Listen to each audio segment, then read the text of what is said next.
Welcome, my little couch potatoes, to the comfiest courtroom on the internet. I'm your host, Llama, and it's time for dramatic testimony, overruled objections, and absolutely unqualified opinions. So grab your snuggiest blanket, some delicious snacks, and get ready to watch court with your internet besties. This is Couch Court with Llama. Hello, friends. Happy Tuesday. I don't know if anyone else is having a Tuesday that feels like a Monday, but I am. I am. I don't know why the Volo site is fighting with me this morning, but maybe it'll work after I get done talking. Anyway, I was like, well, I can't make them wait any longer. As you see, our background is all fun and new because we've been covering the bricks and minifigs case as well. We did a show yesterday, and honestly, it was so cute. I didn't want to change it today. I mean, look how cute me and Buffy are as Lego people. It's adorable. It's adorable. But yeah, so hopefully that'll sort out. Now, I have some things to tell you guys. So, Sunday morning, I woke up. My DMs in Discord were blowed up. The one day I sleep in until like 11 o'clock, right? And my DMs are blown up, and I'm like, "What the fuck is going on? Like, what could possibly have happened in the last, like 11 hours of me sleeping?" Apparently a lot. So, guess what happened to me, you guys? We made it. We finally made it. Look at that. So, my DMs were blown up because Laura Owens herself copyright striked the outtakes video that we did on Thursday. Let me tell you what, it felt like Christmas fucking morning. So yeah, that is true. That is really her. It does say who strikes your videos when they do. So thanks, Laura, for this little laugh I woke up to in the morning, claiming that, the outtakes video belongs to her, but it doesn't. Guess what, Laura? It doesn't. It doesn't belong to you at all. You have no claim to anything. So I was like, wow. So we finally made it, which means Laura knows who we are. And I love that for her. Maybe she'll listen to somebody because she won't listen to anybody. I don't know who has the time to do this when, your parents' bankruptcy is going to shit and the feds are going to be looking at your asses for sure.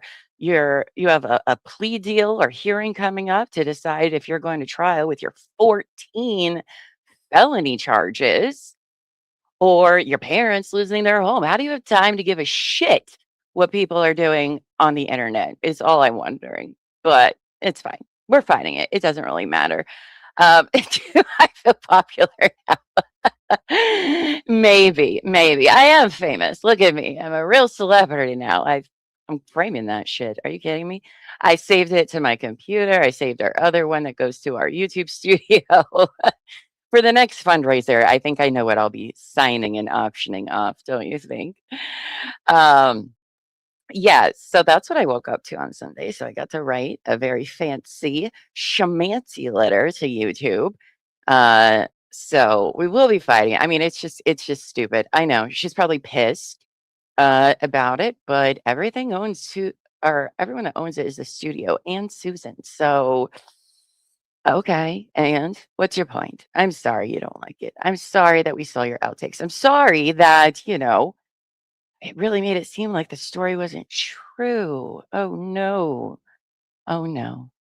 But that's what I woke up to, and I've been, like, waiting to tell you guys about it because I didn't wanna say anything in our Lego show yesterday, because that's a whole different crowd of people, and they'd be like, "Who the fuck is Laura Owens?" I don't worry.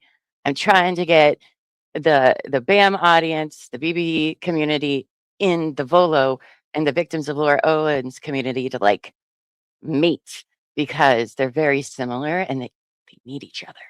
All right. They need the community's organization and relentless pursuit of justice. So if you don't know what I'm talking about with the bricks and minifigs, catch up because you're going to want to. And it's also another crazy ass story. So hello, let's say hi to everybody. Hi, Lady in Gray. Good morning. Yes, guys, if you haven't yet, please hit the like button. Subscribe to the channel if you haven't already. Click the notification bell. If you're part of the replay crew, hit the hype button. You get so many like free ones a week, and it just boosts our channel in the algorithm. because we are, even though Laura knows who we are now, apparently, we're still a itty bitty baby channel. And so all of that is free and helps us out tremendously. Hello, Deanna. Good morning. Good morning. Hope you're doing well. Stringer Bell, good morning to you. Minnie, hello. Just listening to your grocery shopping this morning. Well, I hope I just made you laugh out loud or shout in the store. Huzzah! Good try, Laura. Good try. Hello, sheeps. Good morning to you. Hope you're doing well. Sitches. Good morning to you, babes. And Bruce. Hello, hello. Good morning. Ahoy, sir. Dana, good morning to you. Ms. Wing. Oh my goodness, the whole gang is here today, and I love it. Hello, Ms. Weeks or Ms. Wings. Hope you're doing well today. Jack! Llama running later than a Jan Owens bankruptcy filing. Oh, somebody's got jokes today. Somebody's got jokes. I asked this all while I was sleeping that you put out a new video regarding the bankruptcy. So I can't wait to hear what you have to say about that when I'm done streaming today. Because I just saw it this morning and I was like, well, shit, I don't have time to watch it. But I will be for sure after this is over.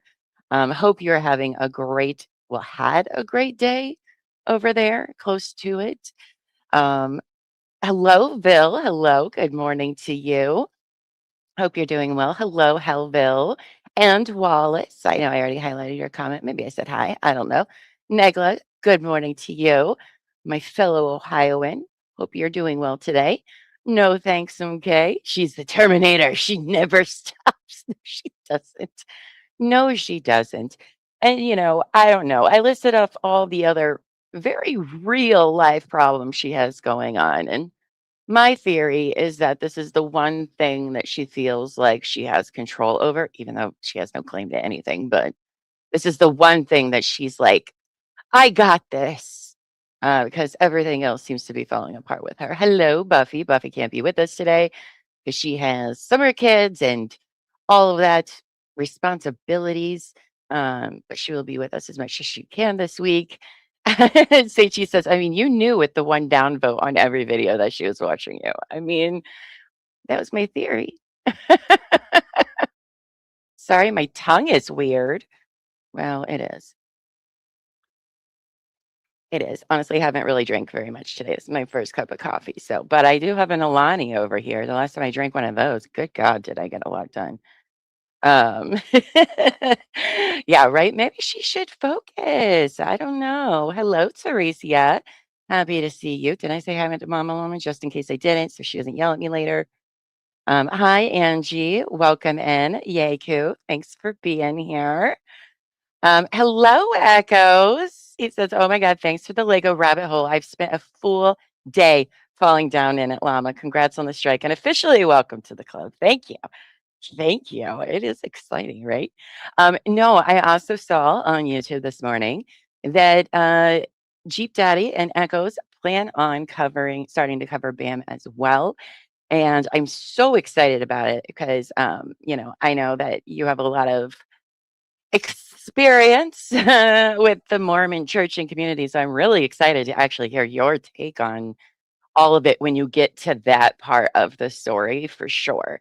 Listen, I spent all weekend making spreadsheets for that case and everything. There is a lot. So if you need any help or guidance on like where to start or what needs to like you need cut up, just email me and I will help you get it all sorted out. Because like I said, the BBB community really needs the Volo community for organizations and things.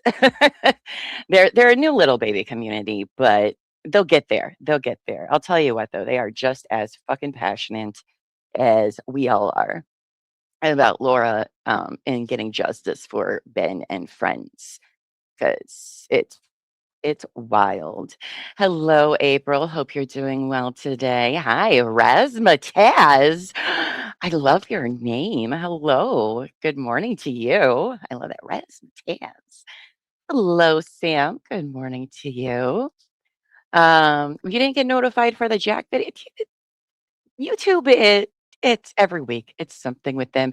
Sometimes I get notifications for things. Sometimes I don't as well. It's so annoying. I don't know why it happens, but yes, it is out. So everybody go watch Jack's video later for sure. What did you miss, April? Laura copyright striked our channel, which means she knows who we are, and I love that for her. So good. Hello, geriatrics. Good morning. Oh, her tongue got her. Yeah. Now, Buffy used the 3 shots of her tongue in the thumbnail. Oh, that's right. She's probably like, those photos were very unflattering to me. She probably called the cops. This llama on the internet said I'm a dumb bitch and I don't like it. Arrest her now. Hopefully she takes the plea deal on money. Is she smart? But she has yet to do one single thing that a reasonable person would do. So I don't know. We'll find out. I'm excited about it. I don't know. So she has a hearing. I said she has a hearing on Friday afternoon. I don't know if that's still happening or if they're just waiting till Monday to do it all. So Monday, she should be or I'm sorry, she should be in court at around 11:45 my time, I think. So I don't know if that's going to be streamed in real time or if it will come out later. If it comes out later in the day, I will pop on and cover. I'm not really sure my schedule for next week because now that we're covering Bam, who's also doing court stuff, next week's a bit busy week for both cases. So either way, we will be covering it for sure, but we'll have to see when it is. So now, what we're doing oh, you're overwhelmed? Yeah, I will for sure. I will let you know. Um, so why guess what, guys? This week is so exciting for Buffy and I.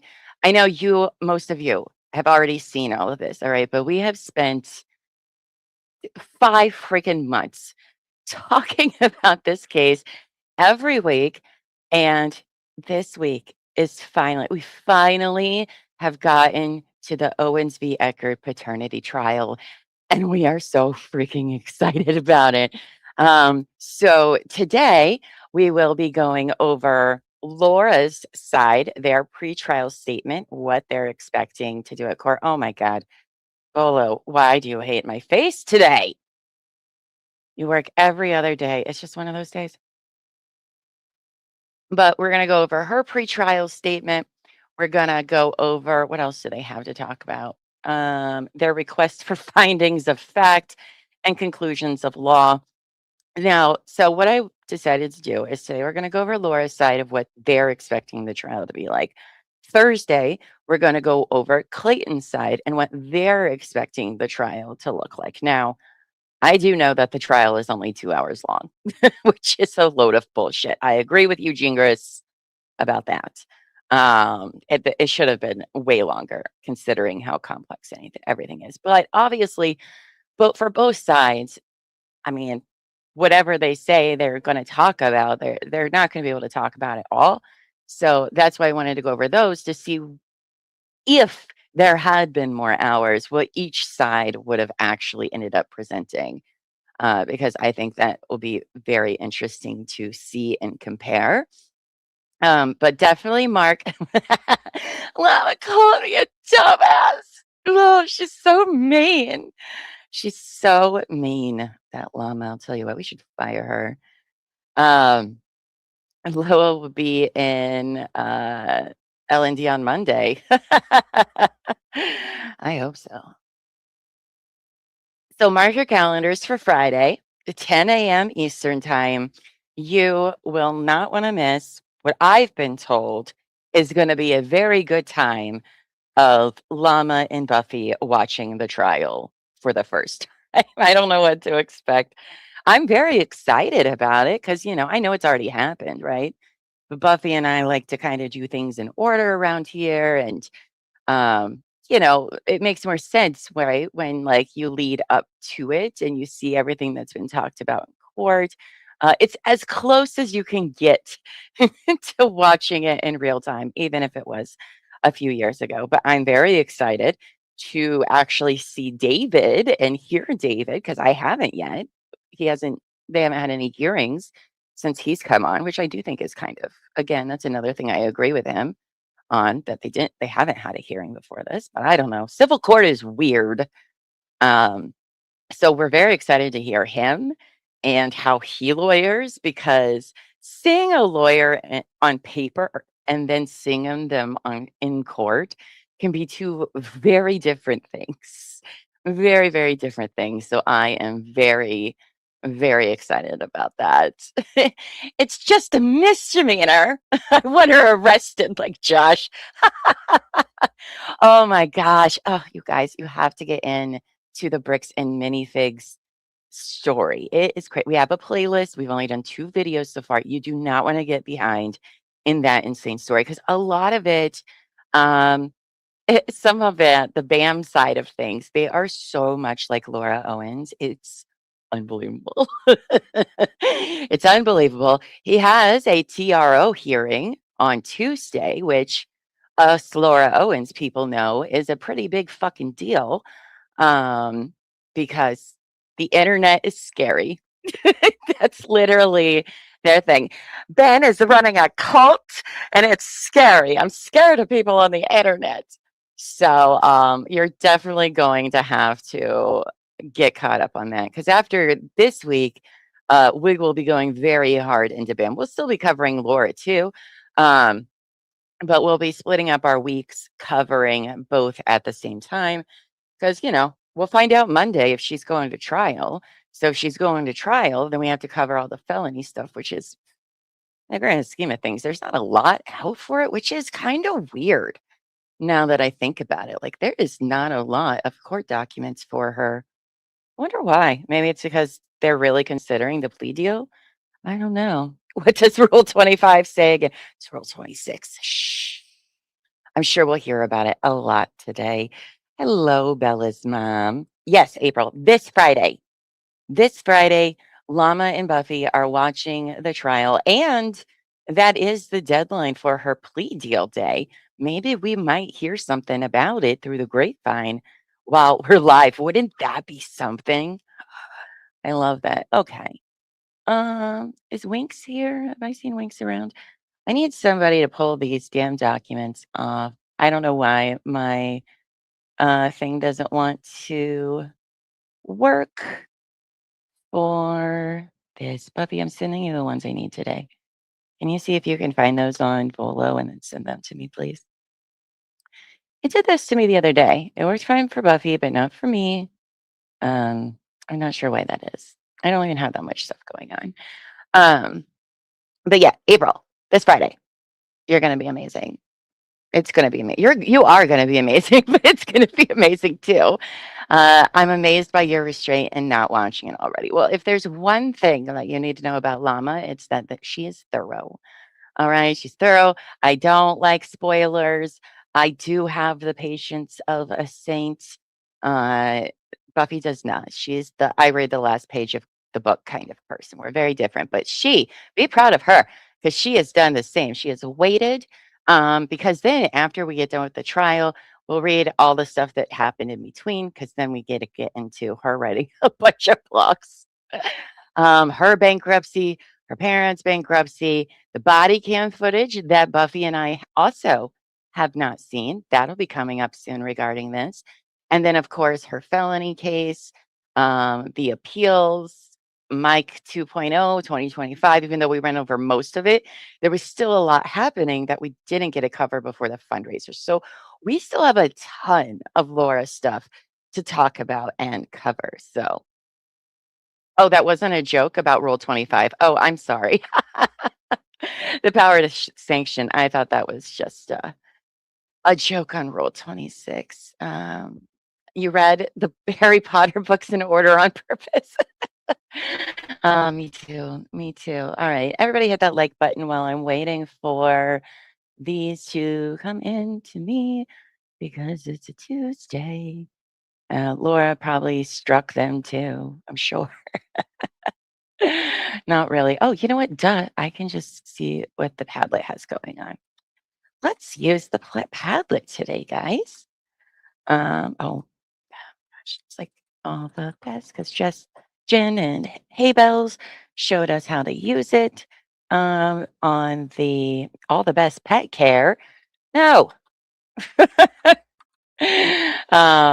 Showed us how to use it on the fundraiser. So hold on.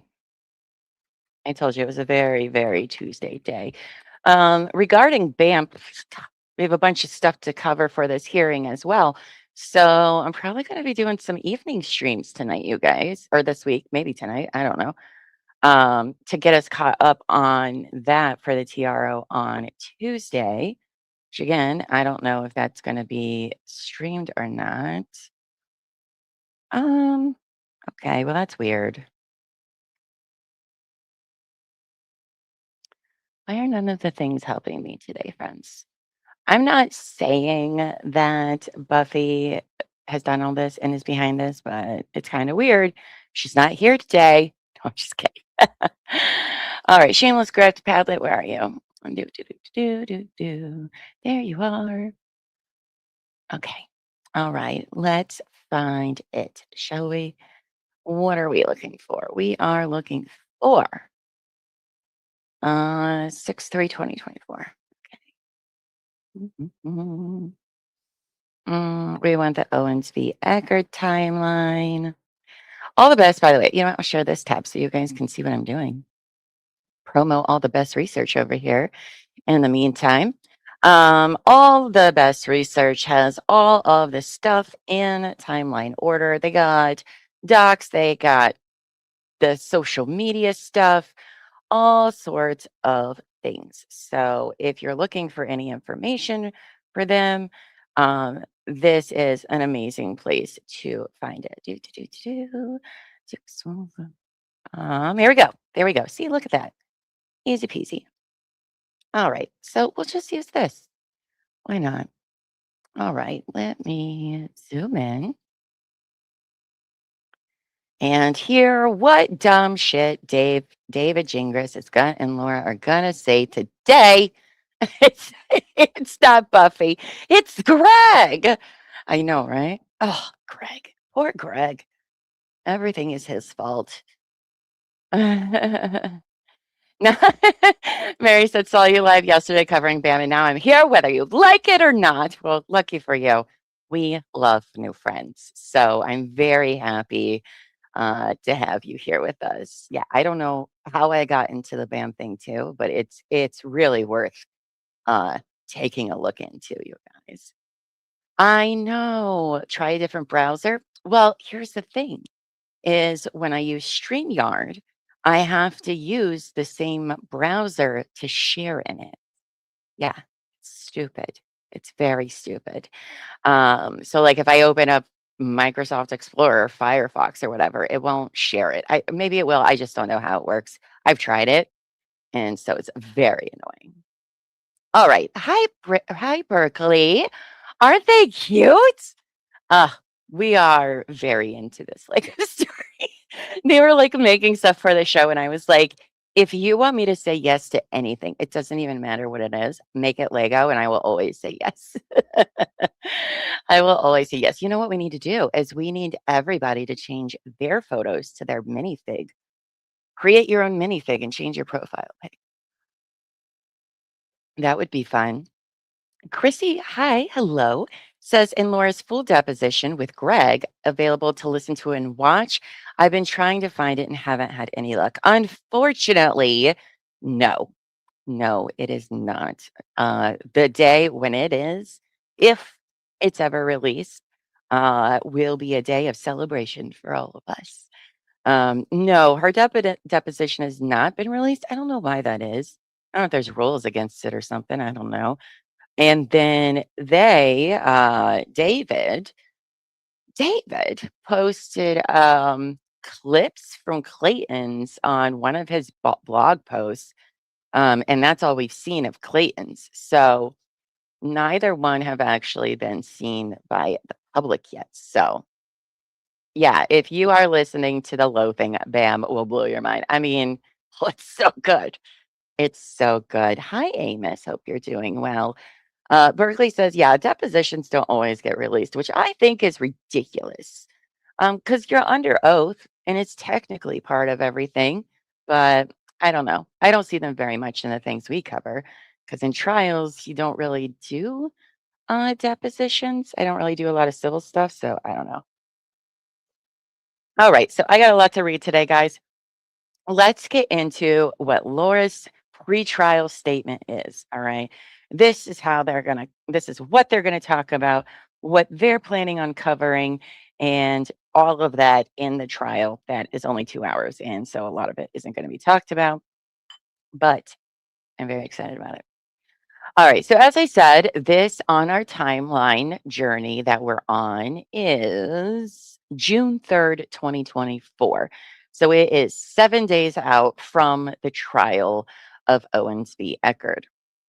So, pursuant to the rule, blah, blah, blah, Laura submits her pretrial statement here. Now, a brief, oh, David, brief is not a word that means anything to you in the grand scheme of things. Oh, shit. I forgot. She showed me how to do this the other day. So it doesn't do this. How does she tell me to do that? Maybe if we do that. Uh-huh. Maybe that will make it jump around. I don't know. We'll see. We're doing our best today, friends. We're doing our best. Um, whew, Laura's deposition is copyrighted. Oh, she would try. Oh, if we all did that and played it, she would try.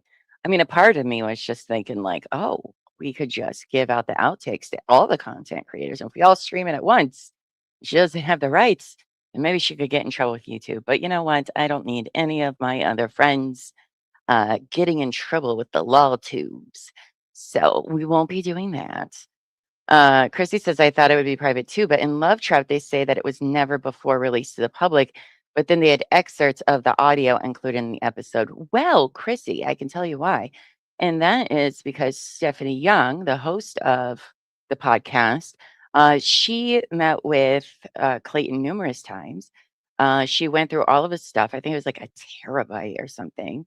And so she did get to see and hear it and was able to use little clips here and there. Um, she went on, I don't know if you watched her at all, Schnitzel Ninja's channel. She did after the episodes with Stephanie. And so it's a lot of like behind the scenes talk. If if you're a nerd like me and really into that sort of thing, um, Stephanie says more in the inside, the edit, I think it's called, on Schnitzel Ninja's channel. But that is why, okay, no, it's just going to okay. All right. Well, you know what we'll do? We'll just download it. That's fine. We'll do that. Boom. Solve that problem, didn't you, Llama? You little freaking genius, you. Actually, I do like this better. Okay, that works. This is all user error. This is not all the best research or Volo's problems. It's all me. It's all me. But no, the day that that comes out is going to be a day of celebration for all of us. So maybe when she's in jail, if she ends up in jail, maybe then what is she going to do? Copyright strike everybody from jail? No, she can't. I'm sure her mom would do it for her though. All right. No, I do know from the email you sent me, Berkeley. My internet stalker, who Laura sort of reminds me of, sent a DMCA takedown of her mugshot. People are ridiculous about that. All right, let's get into what they're going to say. A brief description of the nature of the action. Okay. This case began as a paternity establishment action. Laura claims she had sexual intercourse with respondent Clayton Echard on May 20th, 2023. Prior to filing this action, Laura claims she tested positive for pregnancy on 5 separate occasions. Hang on a stick, David. Hang on a stick. May 31st, June 1st, June 19th, July 25th, and August 1st. After efforts to resolve the matter failed, Laura filed this case on August 1st, 2023, like a dum dum. At that time, Laura was not represented by counsel, and neither was Clayton. On October 16th, 2023, Laura had a lab blood test, which showed up.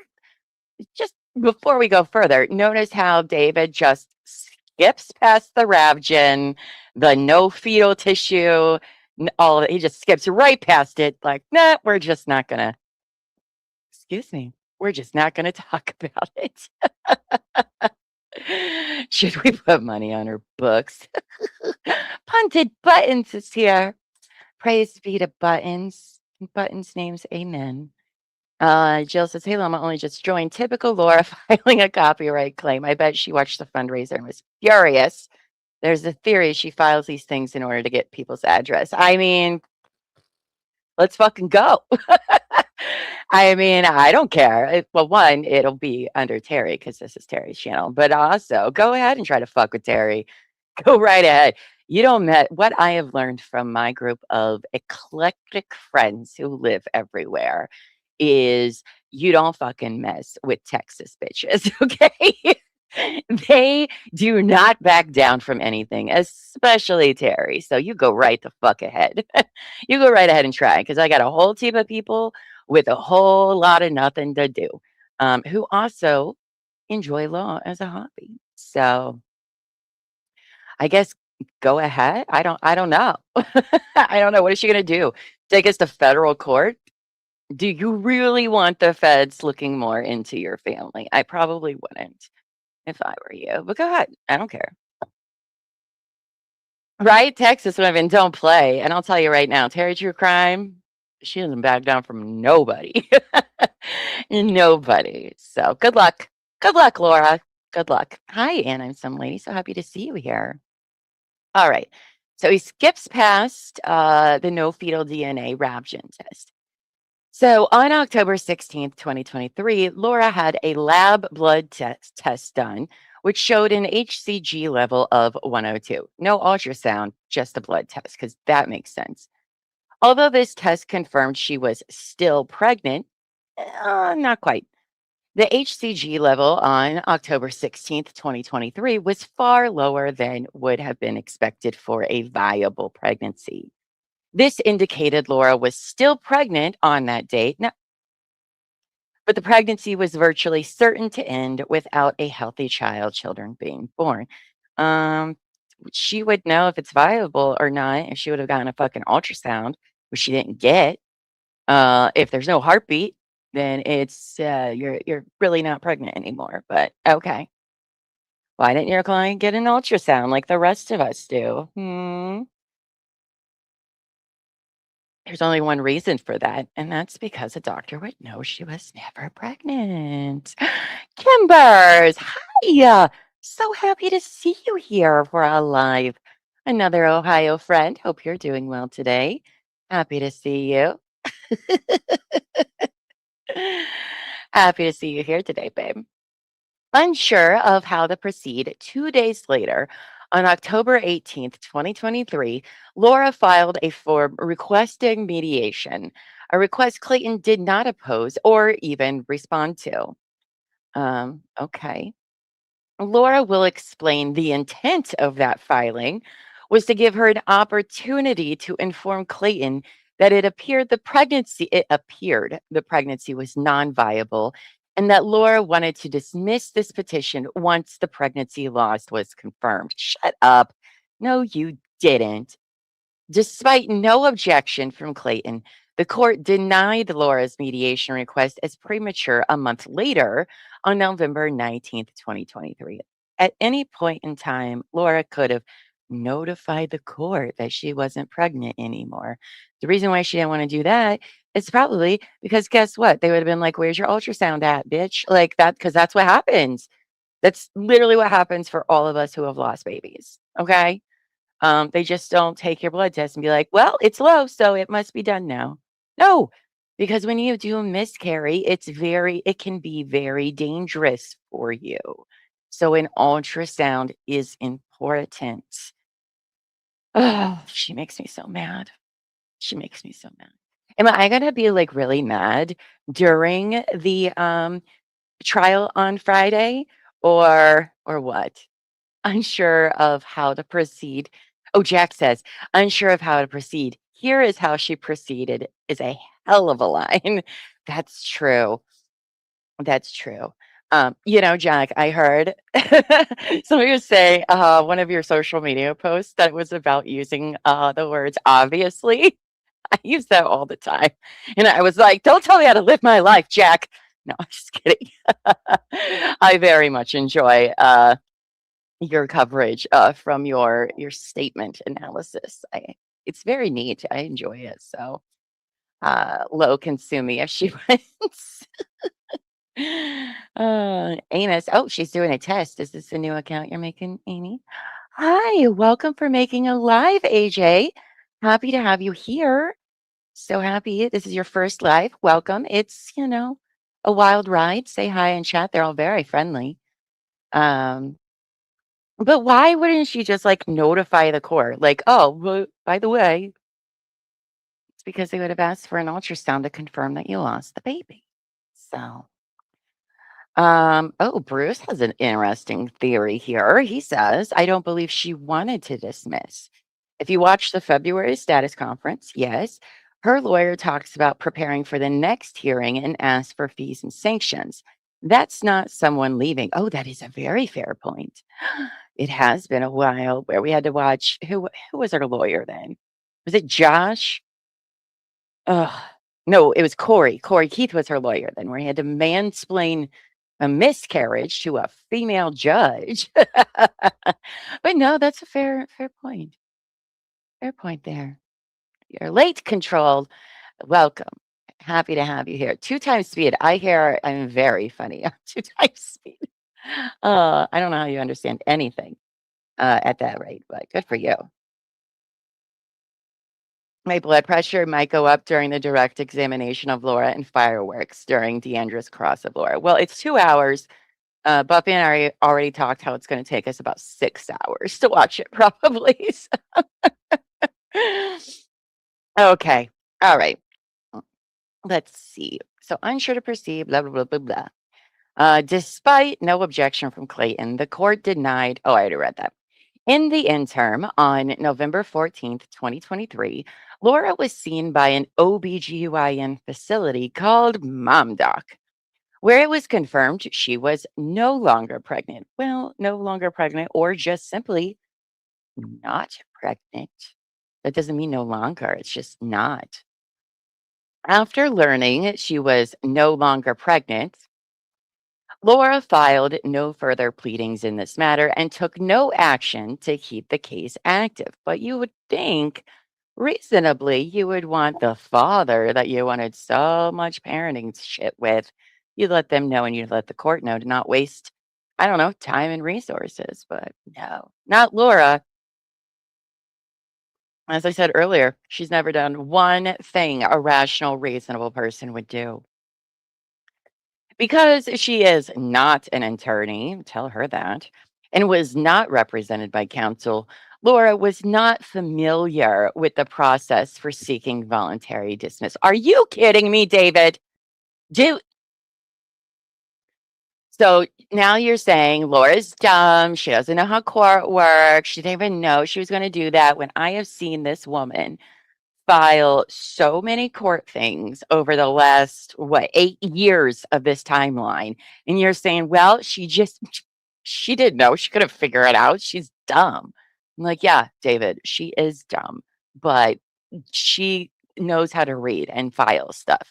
That's literally all she does with her life is file things in court. So, okay. She assumed if no further actions were taken, the case would simply be dismissed for inactivity, as confirmed by the administrative dismissal notice dated 12/4/23. Well, that, and she didn't probably want it on the record that she was no longer pregnant. This way, she could just blame it on the courts or something. Ugh, right? Laura was not familiar, Buffy. Can you believe that? Oh my gosh, David. Get out of here. Get out of here. Isn't that what attorneys are for? I mean, yeah, but look at all the stuff she filed on her own. Come on. Call, Nicola, call the police to file for the missing babies. Oh my goodness, this woman. Clayton's counsel first appeared in the case on December 12th, 2023, and immediately began filing various motions and pleadings without making any effort to meet and confer with Laura as required by Rule 9C.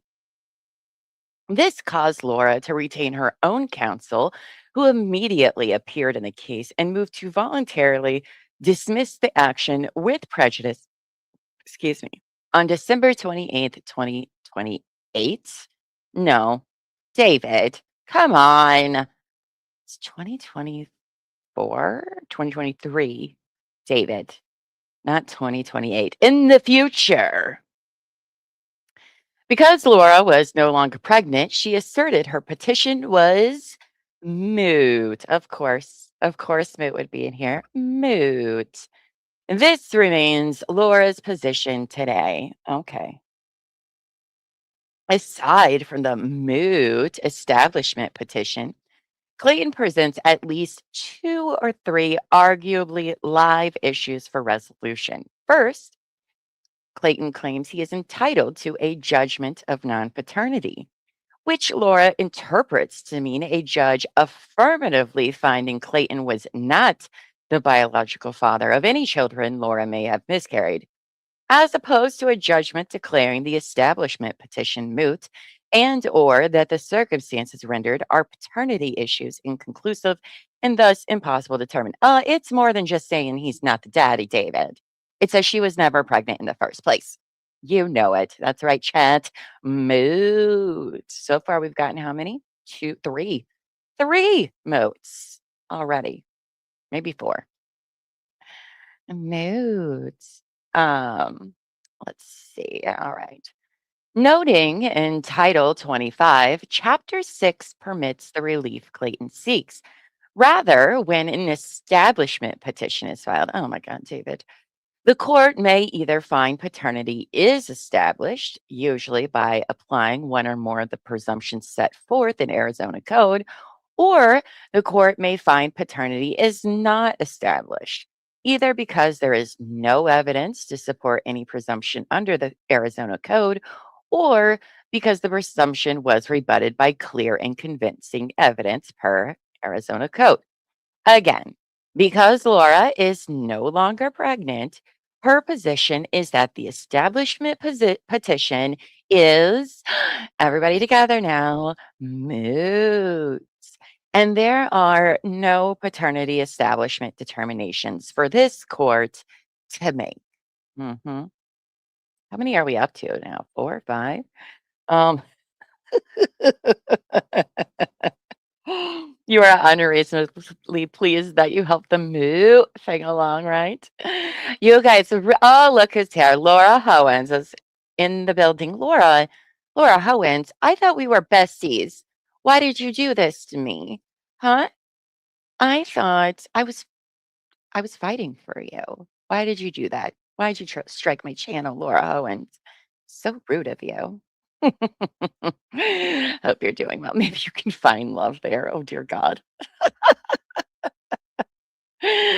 Oh, my goodness. Already today is turning out to be interesting, eh?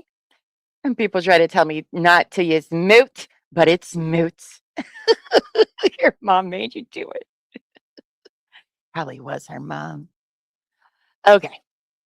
Oh, already. Do, do, do, do, do. Second, Clayton asked the court to find Laura was never pregnant. Again, nothing in Title 25, Chapter 6 permits the court to grant such relief. However, if it did, as the proponent of that claim, Clayton must offer admissible evidence to prove his allegation. Again, to date, Clayton has offered nothing but pure speculation and conjecture to support this theory. Pure speculation. Okay. Sure, David. Laura contends what Clayton is actually seeking is tantamount to a civil defamation claim over which this court lacks subject matter jurisdiction. Oh, flashback from Darrell Brooks. For that reason, Laura's position is this court cannot grant this specific relief as a matter of law, even if Clayton has compelling facts and evidence to support it, which he does not. Which he does not. I am going to eventually miss reading. David. Okay. Third, in his amended response to Laura's petition, Clayton requests sanctions under, everybody get their beverages ready, Rule 26. Cheers, friends. Under Rule 26 and fees under ARS code. As explained in another briefing, Clayton cannot receive sanctions under Rule 26, drink again. Yay. Because he was failed to follow the strict requirements of that rule, and there is no pending Rule 26 motion. Oh my God, thank God this isn't liquor, but I'm going to be on fire here in like an hour. Which, by the way, I do have a bottle of wine chilling in my fridge for Friday. Because you guys are probably going to get a day drinking llama, which is a fun llama. It's been a while. Actually, I think the last time I day drank during this show for Laura Owens was when David entered with his like 40-page motion for more time. I think that was the last time we're at like an hour into of finally learning who David was in his filing. I was like, fuck it. I need a drink to get through this. Yes, that's right. You will get day drinking, Laura, or Llama on Friday. Oh, why did I just call myself that? To the extent Clayton incurred any fees after December 12th, 2023, those fees were not caused by any unreasonable litigation conduct on Laura's part. Shut up. On the contrary, if Clayton's counsel had simply met and confirmed with Laura, as required by Rule 9C, counsel would have learned Laura was no longer pregnant and there were no remaining paternity issues to litigate. At that time, there was no need for Clayton to incur any fees at all. The case would have been automatically dismissed without any further action. David, you know damn well why he needs to do this. Stop it. You only drink for Rule 34. Oh, no. Hi, Savage. Hope you're doing well. Happy to see you here. Clayton's decision to continue spending months litigating moot paternity issues in what amounts to a civil defamation case filed in a court that lacks subject matter jurisdiction over that claim is unreasonable litigation conduct on his part, not Laura's. Okay. Accordingly, Laura is entitled to an award of fees and costs pursuant to Arizona code. Finally, it's never final. It is never final when he says that. Finally, there is one separate issue remaining. Clayton's request for relief from the order of protection based on fraud. That issue has been fully briefed, and Laura's position has already been explained. There was no fraud in this case, and there is no basis to grant relief from the OOP. But wait a second. No, David. How is there not fraud? You literally said, hold on, we're scrolling back. We're scrolling back because I was paying attention. Hold on, let me see where I was first of all. We were at this little page 4. Okay. Scrolling back to October. You literally just said, unsure how to proceed, 2 days later on October 18th, Laura filed a form requesting mediation. So that way she could tell Clayton the pregnancy wasn't viable and that she wanted to dismiss this petition once the pregnancy loss was confirmed. But yet, a week later, you are on camera in not one, but 2 hearings stating that you are still pregnant and that you are how many weeks along? David, it doesn't make any sense. It doesn't make any sense. You're not, God. Ugh, but okay. Well, we also know this is how she gets, you know, 7 felony counts, 14 felony counts in total. But that's definitely not what you just said. So, okay. So let's see. And there's no basis to grant relief. Here's the parties. All that stuff doesn't really matter. Da, da, da, da. Laura offered to stipulate to certain facts. Clayton refused to stipulate to any facts. For what? Oh, here. None. Maybe because it's all of her facts are, in fact, not facts. All right. 6. Detailed and concise statements of contested issues of fact and law. Pursuant to Rule 82A1, Laura has separately requested findings of facts and conclusions of law and has provided detailed proposed findings on both issues. Rather than repeating those points here, Laura offers the following summarized list of contested facts and questions of law for the court to resolve. Contested facts. Okay. Sure. A. Was Laura pregnant at the time she filed this case on August 21st, 2023? Why would you expect Clayton to agree to that fact when, in fact, his entire argument is that that is not fact? David. B. Did Laura have any good faith basis? She never does.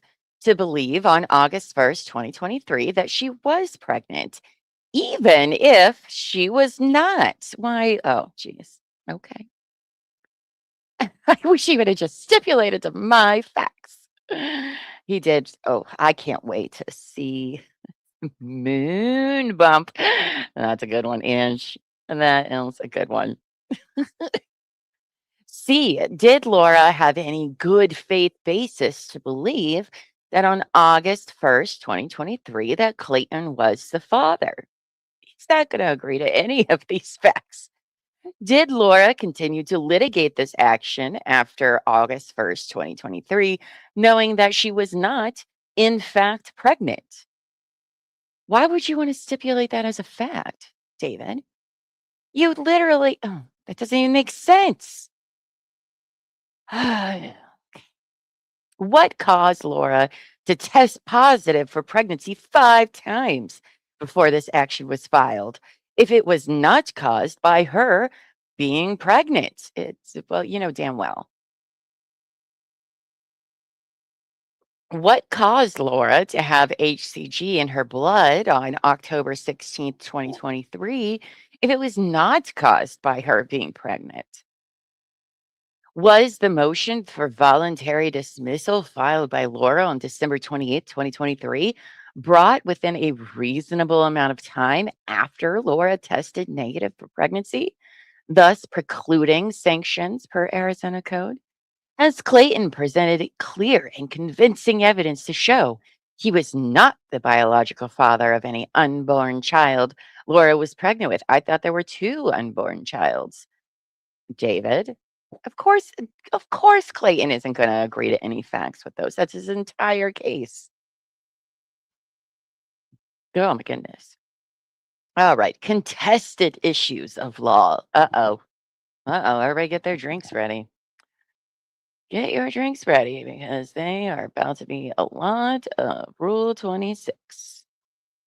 Assuming, arguendo, that Laura violated Rule 26 by bringing or continuing to pursue this action without any factual basis, was she nevertheless entitled to the benefit of the safe harbor provisions of Rule 26 C2B, even though notice of her right to withdraw or appropriately correct the alleged violations was never given. Oh my God.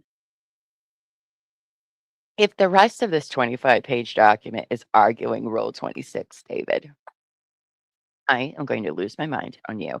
I'm going to lose it. Lose it. I will be happy if I never hear that rule ever again in my life. Ugh. B. Does Clayton's admitted failure to comply with the safe harbor requirements of Rule 26, drink, preclude an award of fee sanctions under other authority, such as a suspenso award under Rule 26 or the court's own authority. Oh, good God.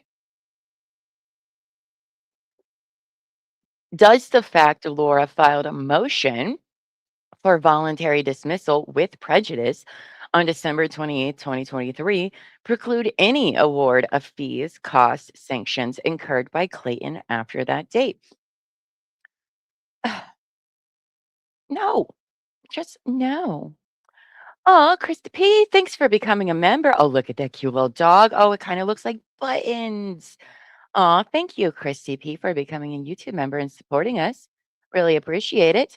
We have lots of member-only content. If you want to become a member, be sure to hit that join button. We have all different tiers, different price brackets. The second one, Besties, gets all of our video content. But you can join today, or you can also turn on your gifts because we do have a very generous community who gifts memberships all the time. So, oh, look who it is. It's Big Tip Dog. Hi, babes. Hope you're doing well today. So she says David has a very special relationship with Rule 26, right? They should just get married. You love it so much, David. Why don't you marry it? But he also doesn't understand its application. No way, Tiff. No way. Just kidding. Oh, there's Wings. Hi, Wings. Happy to see you here as well. Um, your Rule 26 readings are high. Planted buttons. Gotta find me a man who loves me as much as Gingy loves Rule 26. He does, doesn't he? You guys should have dared him in real time that if Laura didn't win this trial, that he would get it tattooed on his body. I don't know. Maybe you guys did troll him enough in real time. But that's what I would have done. Like, oh, by the way, if if if you're right about everything, then you don't have to get it. But if Clayton wins, you should. You should do that. Oh, thank you, Wings. See, I told you, very generous community. Thank thank you, Winks, for gifting 10 memberships. We really appreciate it. Thank you for your support, babe. Congrats to the new members as well. Um, Happy to have you join the members club as well. It's a billion. Is that 10 million? Three. Yes, 10 million% real rule. You're gonna buff. Damn, buff. You're gonna have amazing arms. You're gonna start doing push-ups every time he says roll 26. How many push-ups? 26. You're gonna be Buffy. All right, where were we at? Does the fact that Clayton failed to meet and confer with Laura as required by Rule 9C prior to seeking relief or seeking leave to amend his response to Laura's establishment petition preclude any award of fees, costs, sanctions to Clayton to the extent those fees, costs, sanctions were incurred after December 12th, 2023? But see, again, I don't understand why he dumps all of this on Clayton's door when his client literally could have filed to voluntarily dismiss this well ahead of that, but she didn't. She didn't. So he had no choice but to get a lawyer at the time because he didn't fucking know anything because she wasn't communicating with everybody. So why is this on Clayton? Just saying. Does this court have subject matter jurisdiction to adjudicate civil causes of action such as defamation and or abuse of process, or must those claims be litigated separately to preserve each party's right to a jury trial? Is Laura entitled? Yes. End of sentence. End of question. No. Excuse me. Is Laura entitled, as a matter of due process, to fair notice of this basis upon which sanctions are sought before sanctions may be awarded? And G, is Laura entitled? Yes. To an award of fees pursuant to Arizona Code or other similar authority based on Clayton's unreasonable litigation conduct? He sure does ask a lot of questions that have nothing really to do with anything, but okay. We need a new Buffy Lego. I'm sure Amy will draw something up. She always does. Need you? Oh, you need me to get a gavel? Well, Nicola, guess what I have? I do. I have a sparkly gavel and everything. Boom. Already ahead on that one. And I will be using it on Friday. It's pretty and everything. Terry True Crime bedazzled it for me.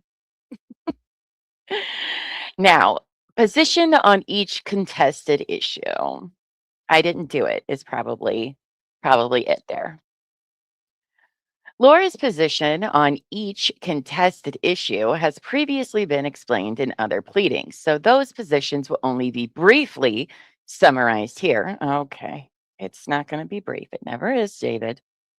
Oh, we're only on page 6. You did pretty well with the last one.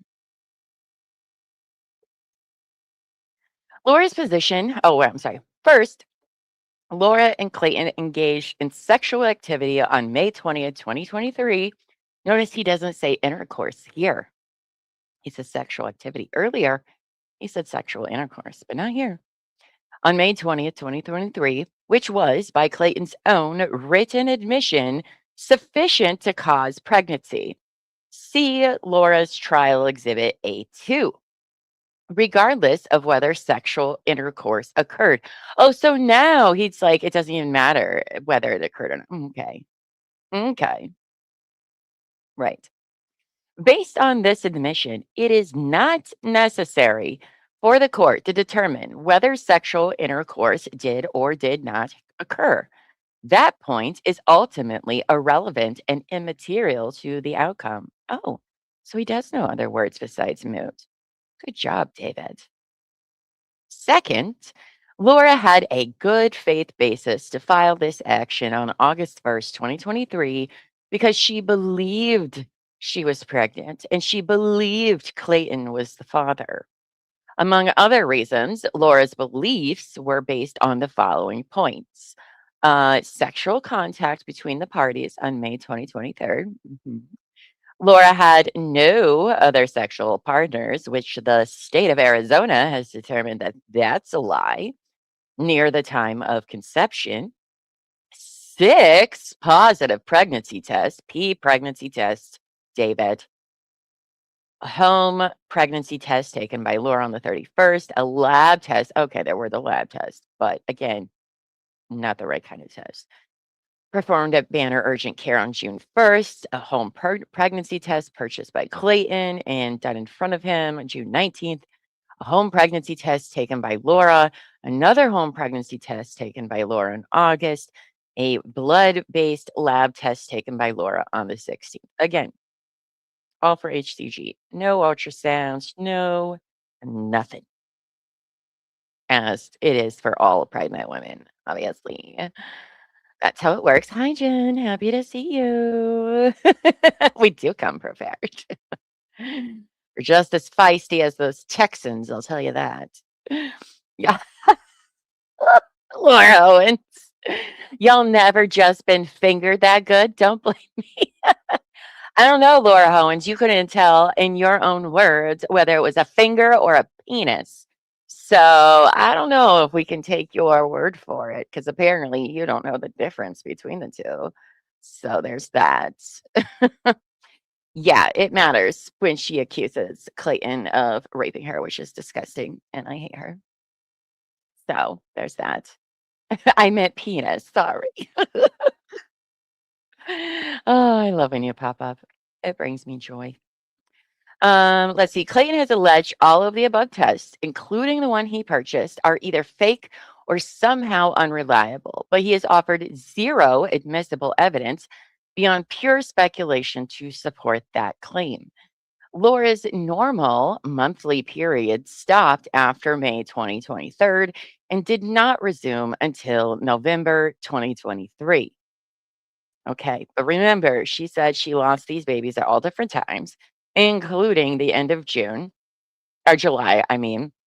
And there was very little bleeding. She didn't even know. She wasn't even sure, because that's what happens, I guess. No, it's not at all what usually happens. So, or her body just absorbed them because she has a super uterus. Laura gained weight between May 20th and November 2023, and then lost approximately 40 pounds after November 2023, which, okay, that doesn't mean anything. Some women gain a lot of weight with pregnancy. Some can gain no weight, barely, with pregnancy. Some women can gain a lot with one baby, but not with another pregnancy, or vice versa. Weight isn't necessarily a huge, uh, just tied into pregnancy. There's lots of reasons why you could gain a lot of weight for other reasons like that. Laura experienced significant swelling in her abdomen area, as documented by photos and videos Laura took at the time. You know what would have been good though, Laura and David? An ultrasound to show why the belly was swelling. So, there's that. There's that. Laura felt pregnant between May and November 2023, experiencing extreme morning sickness, fatigue, frequent urination, and tender breasts. We all saw what her boobies looked like when she went to those hearings. And guess what? She did not have pregnancy boobies, okay? They may not get super big for everyone, but there is such a thing as pregnancy boobies, and she did not have them, in my opinion. It did not look like that. It did not look like that in her one uh bra pregnancy picture. They did not. Mm-mm. And trust me, as somebody that was very skinny with little to no boobies, and then my pregnant boobies were. I was like, oh my god, oh my god, is this what having boobies is like? Yes. She did. She did not appear to have pregnancy boobies. Third, an expert OBGYN with decades of experience, Dr. Michael Medchill, has reviewed Laura's medical records. And based on that review, he has concluded she was, in fact, pregnant with a level of certainty of 99% plus. Clayton's experts do not dispute or even respond to any part of Dr. Medchill's opinions. Okay. We did? You must have been absent that day, Savage. See? Right? Chat is like, we know all about those pregnancy boobies. Um, Jill, if weight gain and big belly are signs of pregnancy, I'm frightened for myself. It's fine. Just go pee on a stick. Don't go to a doctor. It'll be enough. Hi, Allie Firecat. Happy to see you here today. Hope you're doing well. We're just talking about boobies, as always. Fourth, aware that Clayton has claimed Laura's pregnancy was fake, Dr. Medchill has reviewed Laura's medications as documented in her medical records and has concluded that none of those medications would produce false positive pregnancy tests. Again, Clayton's experts do not challenge or even address this conclusion. But also, this is self-reporting on the medication. I mean, you don't know what all she's taken. Nothing she self-reports can be taken into consideration at all. It's very unreliable, she is. That's why I'm like, girl, if you want to take us to court for copyright claim, you go right ahead. Because whatever evidence you put in is going to be highly scrutinized when you're facing, perjury felonies, fraud, all of that fun stuff that makes your time in court much, much harder from going on. So, um, titty talk with Llama. I love that. Right, Buff? Buffy said, I had beautiful full lips and my hair was amazing. And my tits were like I paid Dr. Miami to do them. Right? It's amazing. That's how most women know actually, is you're like, whoa, what is going on here? It's like getting a boob job without getting a boob job. You're like, oh, this is amazing. Anyway, where were we? Fifth, Laura's conduct during this litigation is entirely consistent with a person who believed they were in fact pregnant. Shut up, David. It is not. It is not at all consistent with somebody who believes they were in fact pregnant. She literally did everything. Oh, that's right. She did nothing that every single pregnant woman has done when they find out they're pregnant, and especially when they're high risk. Remember, she felt they were twins. No, she didn't do anything that a pregnant woman does at all. Among other things, in mid August 2023, just 2 weeks after this action was filed, Laura paid $725 to a company called Ravgen for DNA testing to be performed on her and Clayton. Oh boy. Assuming Laura knew she was not pregnant in mid August 2023, she would have known the Ravgen test was 100% guaranteed to prove she was not pregnant. It, it, it did, though, and she's argued that the testing is still ongoing. As far as I know, June 23rd, 2026. It's still ongoing, probably, knowing her. Let's see. It is also notable that Clayton initially promised to participate in the Ravgen test, but then failed to do so until weeks later. And we know from messages that she was using it as a game to try to get him in. And then when he agreed, no, no, no, I canceled it, blah, blah, blah, blah. Had Clayton appeared for the test earlier, before Laura miscarried, it is entirely possible the test results may have been different. Even if the Ravgen results were conclusively negative, which they were not, this case could have ended much sooner without a single penny of fees incurred by either party. He knows Laura's lying, right? At this point. I mean, come on. In light of these facts, no reasonable person, David, the call is coming from inside the house. Okay, Laura is not a reasonable. She is the least reasonable person I have ever come across in true crime. Like, what? In light of these facts, no reasonable person would have agreed, indeed demanded, to perform the test with Ravgen if they believed they were not pregnant at the time. You would think, David, you would think. But no, that's not at all who your client is. The only plausible explanation for Laura's insistence on the Ravgen test is that she was, in fact, pregnant, or at the very least, she believed she was pregnant. No, no, no, David. Sorry. No, no, no.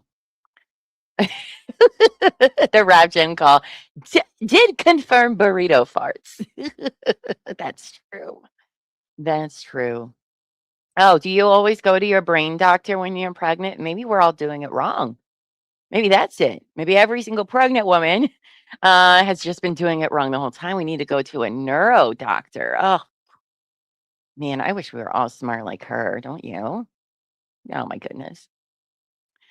To the extent Clayton disputes any of the above points, his position is based entirely on speculation, conjecture, and improper propensity evidence offered by two of Laura's ex boyfriends, both of whom have restraining orders entered against them, and both of whom are strongly motivated to lie. Really?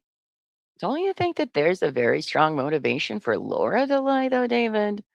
I know she's your client, but like, sir, the rumors and the nastiness.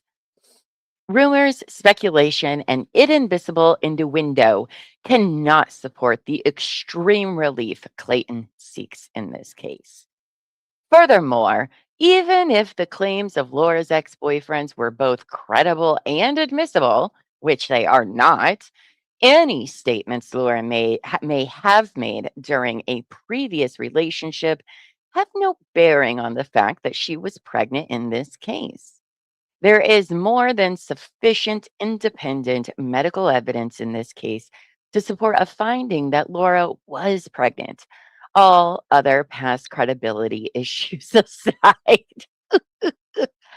Okay. That reality precludes the relief Clayton has spent the last 6 months demanding. Oh, mouth babies and numerology together. Right? Oh, I'm surprised she doesn't bring that up. I know. Oh, neurology is what you meant, but I prefer numerology because that seems very up her alley, right? Who's strongly motivated to lie? I know, right? Right? Negla says, "What is it about Lo that attracts restraining orders?" I mean, David has to be.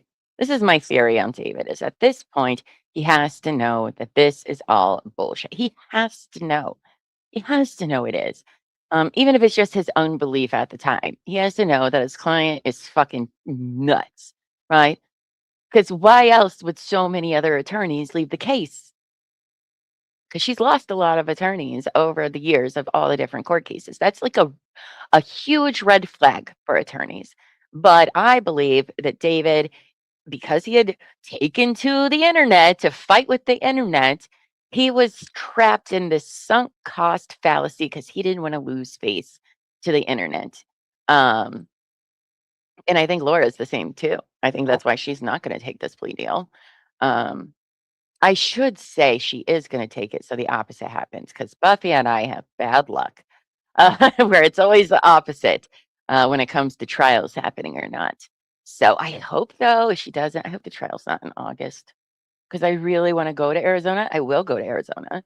But August is like the 1 month where I really can't go to Arizona because little Llama, not so little Llama, is starting high school. And so we have all of this high school shit we have to do in August to prepare him. So if she goes, it'd be great if they pushed it into winter time. That would be great for me. List of Laura's witnesses. So they're planning on calling Laura, Clayton, which is usually how these go. That's fine. Dr. Medchill and Jan Black, potential her mom. Oh gosh. I don't think Jan gets on the stand, does she? I haven't heard you guys talk about two, ba- two PJs equals two babies. The numerology checks out. That's a good one. Hasn't she had about 19 attorneys across? She's had so many. It's ridiculous. It's unbelievable. And we'll see how many more she still continues to have, if you ask me. Many. It's funny in hindsight that David was wrong on every moot point. Well, you know what's interesting about both his filings and Laura's like over the years and everything is them foreshadowing their ultimate demise, right? How many times Laura's threatened criminal charges against people? That's a felony.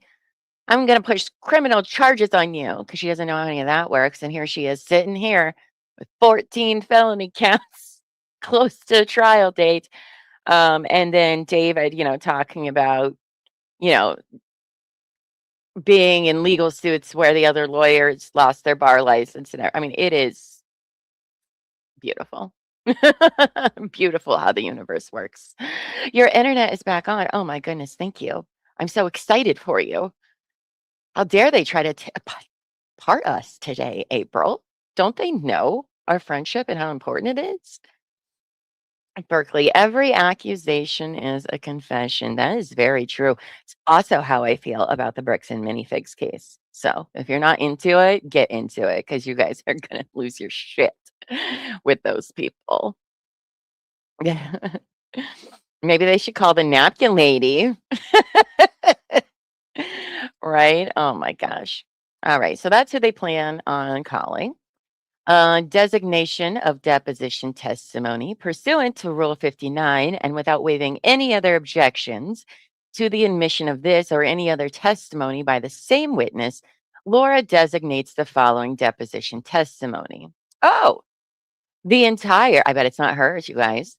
The entire deposition of Michael Maricini, dated June 13th, 2018, bearing this number. But they tried to make it so they bitched for a whole fucking month. We read it all about how Mike shouldn't be allowed to testify. He has nothing to do with anything, blah, blah, blah, blah, blah. And now we're going to play his entire fucking deposition, which also I don't think has been released, right, friends? Because I haven't seen it anywhere. They have quoted it a few times, I'm sure out of context, but Laura and David have quoted it in their filings a few times, but I don't think it's out for everybody. Um, excerpts or accepts David from the deposition of Clayton Echard, dated February 2nd, 2024, attached here too as Exhibit A. Objections to witnesses. Laura objects to the following witnesses who may be called by Clayton: Greg Gillespie and Mike Maricini and John Doe.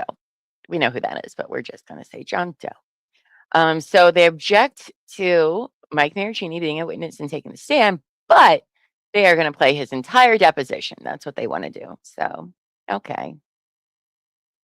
As to these, wouldn't you want him on the stand then to discredit him and impeach him if that was oh God, they are exhausting. Sorry, I got something in my eye.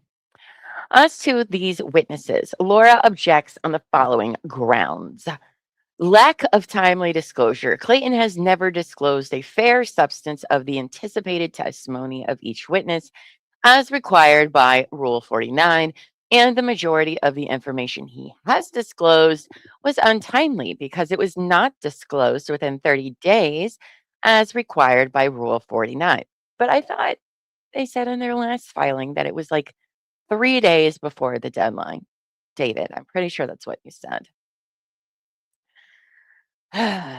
Relevance. They're going to object over relevance. Okay.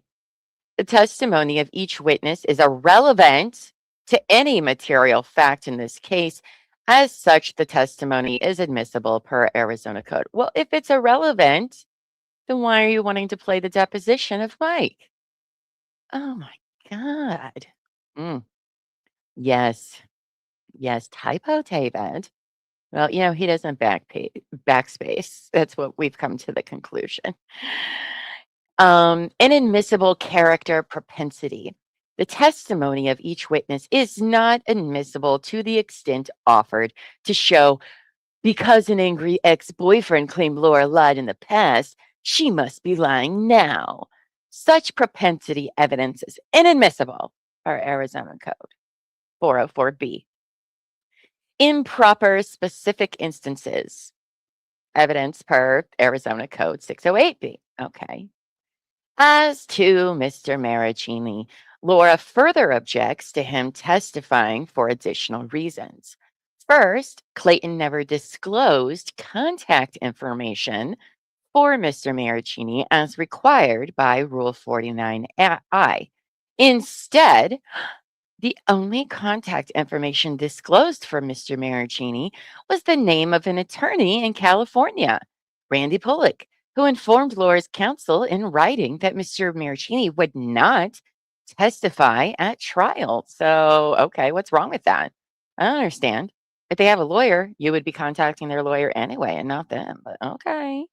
Okay.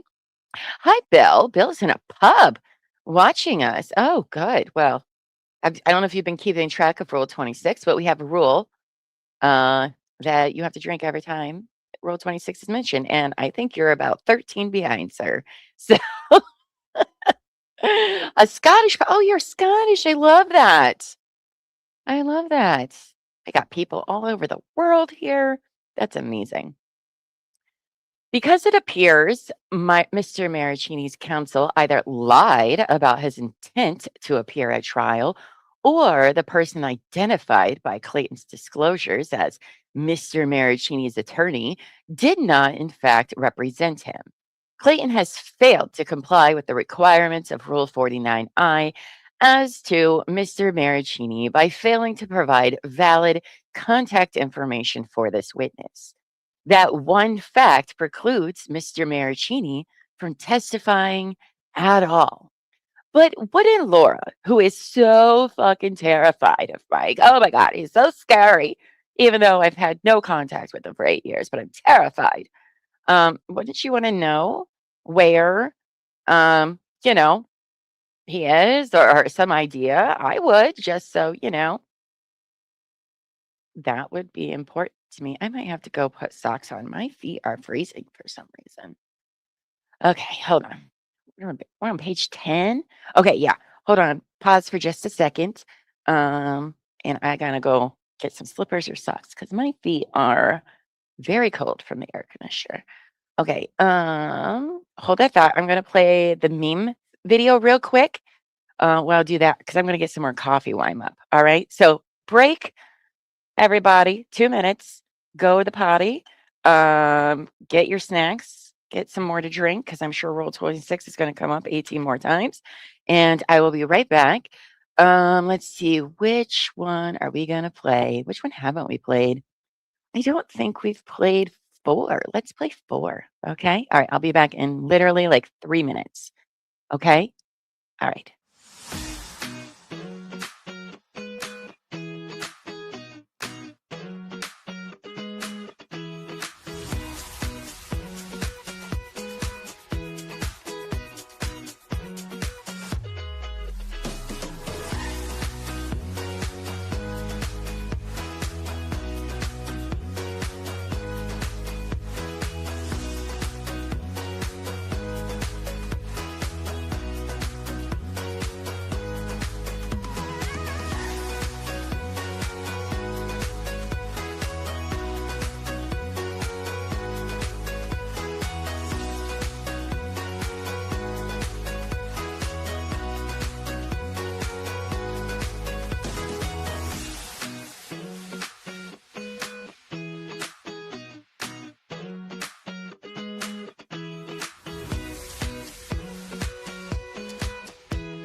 Okay, I'm back, friends. I hope you enjoyed that dance party. My apologies. I had to get some slippers because I don't know if any of you are like me. Like, if my feet get cold, they're cold the whole day, and then I'm an asshole. I'm an asshole. It makes me an asshole when I'm very cold. So, hi, Mary the cool cat. You did catch alive. Happy to have you here. Um, But yeah, I don't know. My feet get cold very easily. My feet and my butt. Maybe that's too much information, but does anybody else here get a cold butt? It's weird. I don't understand why, but it happens. It happens. Oh, your daughter is taking her written test for her driving permit today. Wish her luck. All the best luck. Then wish me luck when she passes. Well, good luck to Angie's daughter. She's going to do fine. I've seen worse drivers on the road. So, all right, where were we? All right, so here we were. Second, we're back to whether Mike Maricini will testify. Second, Laura has a current valid domestic violence restraining order against Mr. Maricini, entered by the San Francisco County Superior Court. This order requires him to have no contact with Laura, and he is required to keep 100 yards away from her at all times. The order contains no exceptions for in-person testimony in this proceeding, and this court is required by federal law to give full faith and credit to the California court's order. Yeah, but doesn't court like override that stuff anyway? Like no matter what? I mean, I don't know. If you're subpoenaed to be there and you don't show up, then you can get in legal trouble. I would just think that it supersedes protection order at that, but okay, all right. Accordingly, if Mr. Maricini appears at trial without permission from the California court that issued the original order, he will be committing a crime and will be subject to arrest pursuant to Arizona code. Right, because that's going to hold up. When a judge orders you to come to court, get out of here, David. Stop it. This issue has been reported to court security by undersigned counsel, who has requested that Mr. Maricini be arrested if he violates the DVRO as the law requires. Oh boy. Laura further reserves the right to object to Clayton's expert, Dr. Dean's. To the extent her knowledge, education, training, and experience do not meet the requirements of Arizona Evidence 702 for the specific testimony she intends to offer. Okay. Laura further objects to the testimony of Clayton's computer expert, John Berryhill, on the basis that his testimony is irrelevant and offered solely for purposes prohibited by Arizona Code 404B.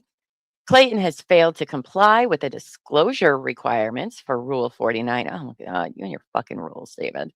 Because Clayton did not timely disclose the substance of the facts and opinions on which the expert will testify. Clayton has also failed to disclose the original underlying computer files, which form the basis for Mr. Berryhill's opinions, as required by Arizona Code. To the extent Mr. Berryhill is being called solely as a fact witness, this disclosure is also untimely per Rule 49B. Okay. I know, right, Negla? Negla says he is conflating permission to travel with the TRO from another jurisdiction. I mean, it's outrageous. Outrageous. Read it like with vocal fry from low. Oh, I can't. I can't do it. Sometimes I can do it, but oh goodness. Okay. Laura designates the following trial exhibits. Okay, so this is what they want to show off as exhibits for the trial. Timeline of events. That would be great because your timeline is all over the place, David. All over the place. Your banner pregnancy test positive. Okay, who cares? Email, something to consider with 2 tests. Oh, that's the Clayton. Borrow records for a PP visit. Dr. McCool records. Ravgen correspondence. Belly video 1. Belly video 2. Email of medical confirmation. Any lab tests now, or 102 HCG in October. Another belly video, October 25th, which again, you said your client felt that there was not a viable pregnancy, but she's showing off her belt. Okay. All right, David. Mom doc records. Um, Dr. Medchill's disclosure and report. Purchase contract of 2 properties. Okay. The ADRE ruling of Echard's complaint. Are you going to put in all those text messages that are in it too? That make your client look absolutely bananas, David. Where she also says in there that they did not have sexual intercourse, that there was just dry humping and finger banging. Because I will never forget that day of my life when I read that. 1 medical records twice in 2021. That's with Greg. If Greg's story and everything is irrelevant, then why are we going all the way back to Greg's storyline here? David? Order of protection against Greg. Register of actions. That's Mike's case. Oh, Laura's declaration, her original one for Mike. Read it in court. Do it. Do it, David. If you have missed any of our reading of Laura's original declaration against Mike Maricini, it is a doozy. It's insane. No, thank you, Bill. That is flattering. Thank you. Thank you. Don't forget the tonsil teasing. Oh, that's right. Yes. Dry humping, finger banging, and blowjobs. Because they were, a bunch of 30-year-olds / 15-year-olds, which is fine. To each their own. But okay. I think Seichi says struggling to understand the relevance of the ARD ruling or purchase contracts. Well, I don't know what Clayton's side is going to say, but I'm going to go with that. They're going to say she sought him out on purpose to trap him in some way on false pretenses is what I'm going to go with. That's why they're bringing it up. I don't know. I don't know why they would even want to address it because we read that ADR complaint and it does not look good for Laura, like at all. But okay. Negla says, oh, I did not click that right. These could not be the entire medical records. I was high risk with all 3 of mine. I was seen 2 times, then 1 week at a time. Same girl. Same. I too was high risk. It's frustrating to hear her be like, "Oh, I was high risk. Pregnancy is very dangerous, but I'm never gonna go to the fucking doctor." Like, what? Like to an actual OBGYN? Okay, girl. Okay, sure. When you're pregnant with high risk twins, get out of here. Get out of here. All right, what else are they going to talk about? Mike's response. So here they want to enter in all this Maricini stuff because that's literally what all of that right there is all stuff from Mike's case, which he just said is irrelevant, but okay. This is an email from Mike's lawyer, the Woodnick press release that they released with Clayton, being like, she's a fucking liar. It was right after she did her deposition. Injunction against harassment documents that she and, excuse me, her and Clayton. No, Clayton filed the injunction against harassment. She filed for the OPP. So, okay. I don't know. Why would they submit that? Because he was granted that. Anyway. Clayton has not yet designated or identified his final trial exhibits. Therefore, Laura reserves the right to raise specific objections when and if such exhibits are disclosed. To the extent Laura is aware of certain specific exhibits Clayton may use at trial, she offers the following objections. Of course, she does. She wants to object 2,500 pages of text messages disclosed by Clayton on May 7th, 2024. Laura objects on the basis of untimely disclosure, which These 2,500 pages of text messages, those are from her to Mike, or her and Mike's conversations, not Clayton. Interesting, they don't mention that. Failure to disclose the original source files, relevance, hearsay, lack of authentication, lack of original, failure to make original available. I don't think those have any weight on those, but okay. Evidence of emails and documents exchanged between Laura and Mike Maricini. Untimely disclosure, all that stuff. Evidence of a dating contract. Inadmissible compromise offers and conduct or statement made during negotiations. Please don't put this as a dating contract because it makes my client look batshit insane. Okay. Evidence of audio recordings from Greg Gillespie. All the same reasons for that. Evidence of emails and documents exchanged between Laura and Greg Gillespie. Objection for all of those reasons as well. Okay. I loved lack of original and lack of authentication objections, considering the felony charges she has now. So that's pretty funny. All right, 14. Statement. Completion of discovery.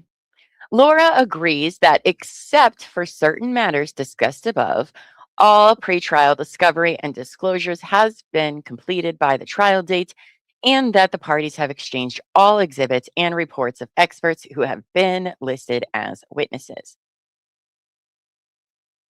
Laura agrees the parties have engaged in good faith settlement discussions. Okay. Those efforts were not successful. I wonder why, David. I wonder why. Fee request, Laura requests, and will seek by separate motion an award of fees and costs. Trial record, Laura has requested the trial be transcribed by court reporter. Oh, I'm sure she does. I'm sure she does. I know they're a part of the conspiracy, though.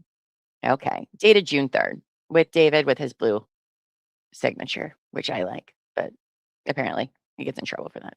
Exhibit A.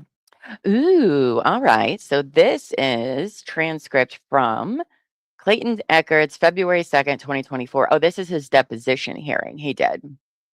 Oh, okay. All right. I guess I'll be role playing by myself today. All right. So answer is Clayton. Question is Woodnick. No. And what happened afterwards? We went to sleep for about 3 or 4 hours. And did you guys put your clothes back on? No. No. Sorry, trying to use my low man voices. Okay, and so what happened from there? We we re-engaged about 3-4 hours in from the last time, and she performed oral again. And at that point, she performed oral. I finished. She went to the bathroom. I don't know what she ended up doing with the semen. Let me slow you down a little bit. You guys are sleeping.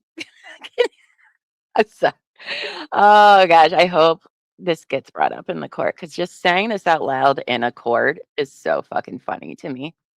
I love when stuff like this comes up. Okay. Where was I? Let's slow you down a little bit. You guys are sleeping. You wake up at some point. How does it transition into getting physical with each other again? How did it happen, Clayton? We want to know. You are missing the sexy role play. Sexy time role play. All right. Well, started kissing again, fondling, and then she started performing oral. Kissing, fondling, were you guys cuddling in bed still at this time? Foundation. Oh, never mind. Oh, the questions are Corey. Oh, okay, never mind. Do my Corey voice. Well, it's still the same.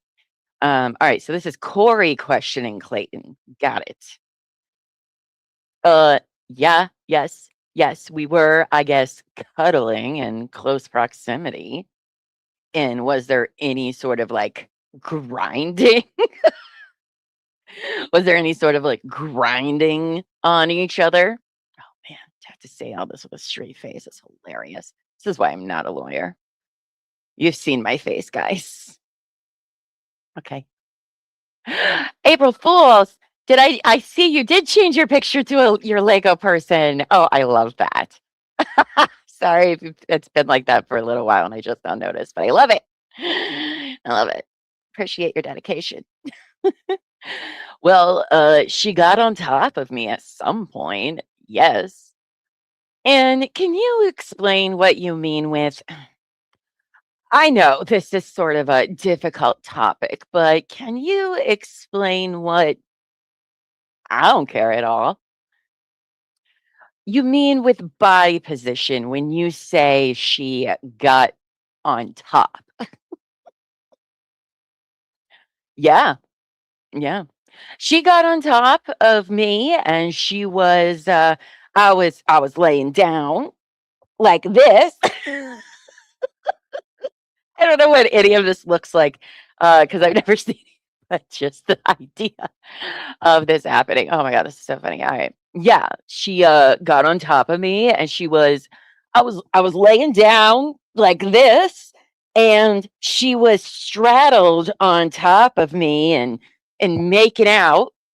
And I guess there was, th- there was my penis and her vagina were in, close proximity, but there was absolutely no penetration at any single point, nor would it have ever been possible for her to have gotten pregnant because 4 hours in between, semen does not survive that long. Well, I don't know if that's entirely true, Clayton, but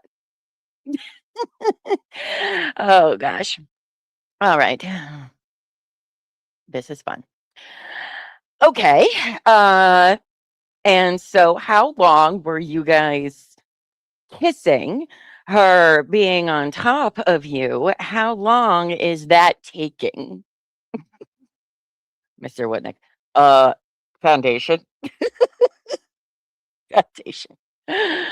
I 15, 20 minutes of making out? Oh, wow, Clayton. Okay. All right. Okay. And then it transitioned. I believe you said back into oral sex again. Correct.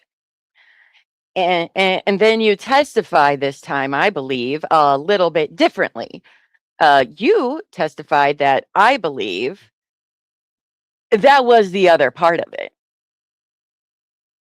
in front of you, presumably. Yes, although she would not pee in front of me, but yes. Did we like skip? What does that have to do with anything? Hold on. Let's see if these page numbers are different. How do we get from making out? Oh, yeah. All right. So this is page 24.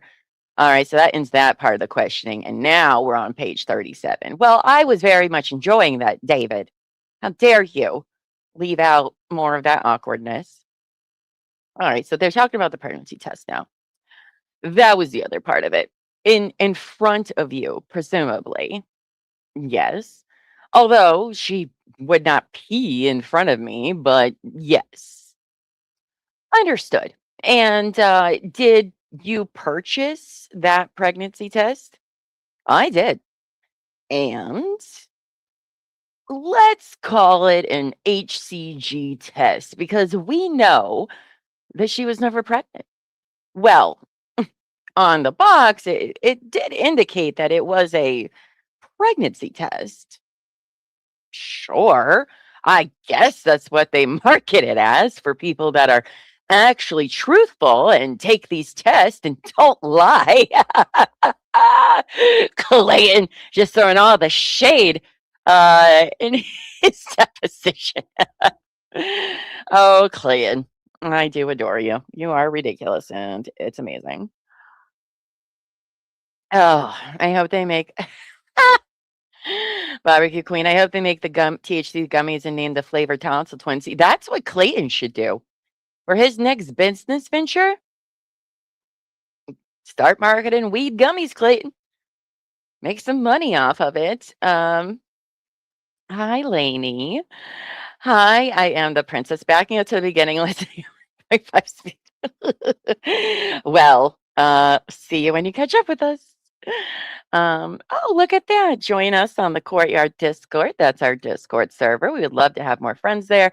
Yes, we are currently watching House of the Dragon live on Sundays. We talk about Real Housewives, talk about crime stuff too. But join our Discord server. Gummy goggles. See, look, we can come up. We're about to make Clayton a fucking millionaire, and he doesn't even know.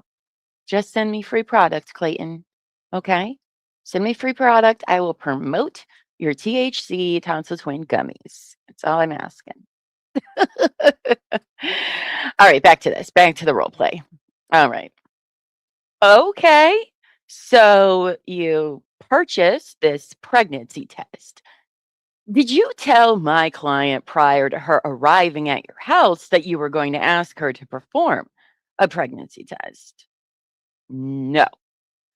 And when you showed her or asked her about the pregnancy test, what was her response? Hold on, let me scroll down.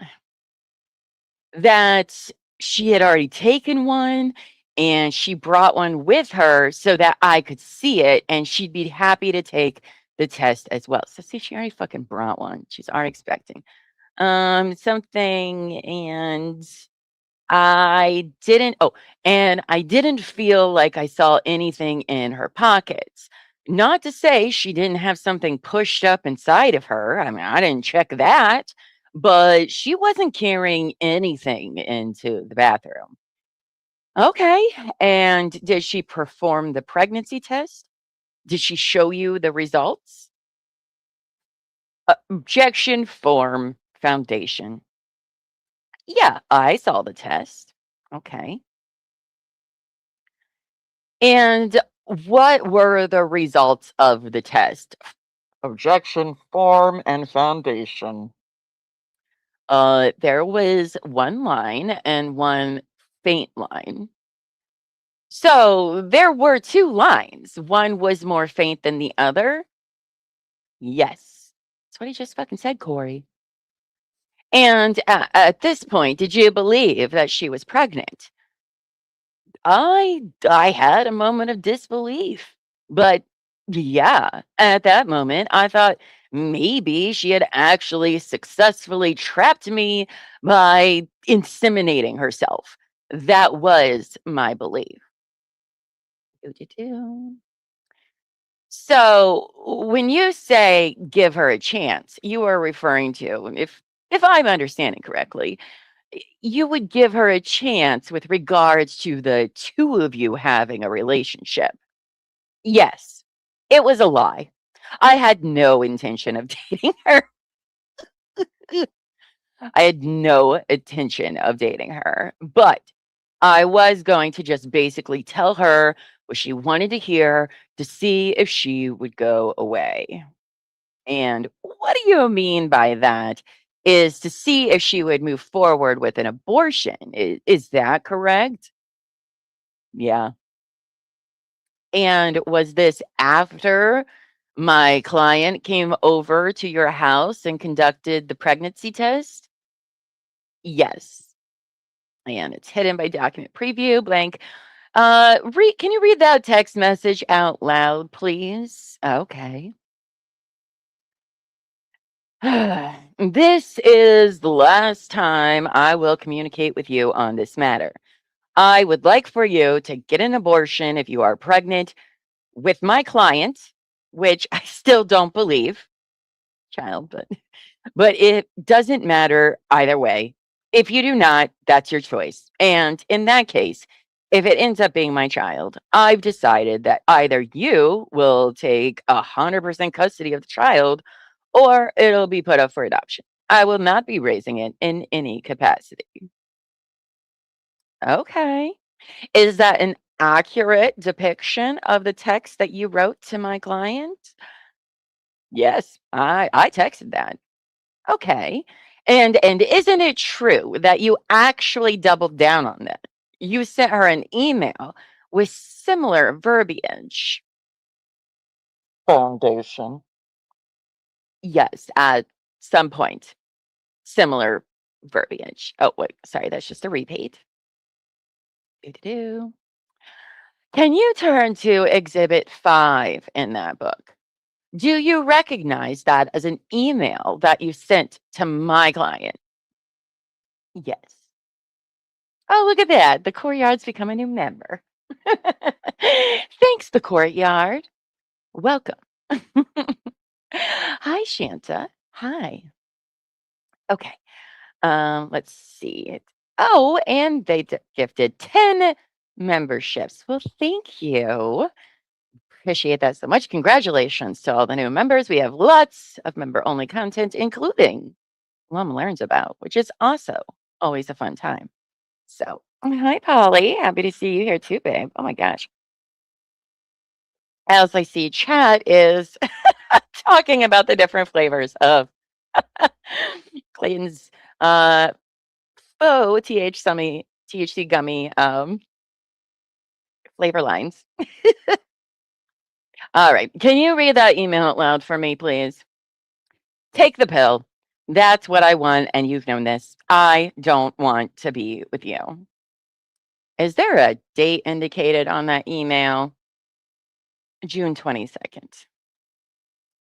You mentioned at this point, and correct me if I'm wrong, but I believe that at this point you started seeking additional evidence from my client. Is that accurate? Yes. Did she provide you with any additional evidence at that point? No. I talked to one of her lawyers. They showed me an image of an ultrasound. I believed it to be fabricated. And then I asked to be able to talk to those doctors, which she denied. She would not earlier, quote, I told her I submitted them when I didn't, and technically I did violate my fiduciary duties. Do you recall that? Yes. What fiduciary duties do you believe you violated? To be transparent and truthful with a client. And you weren't, oh, this is about him being a realtor. Okay.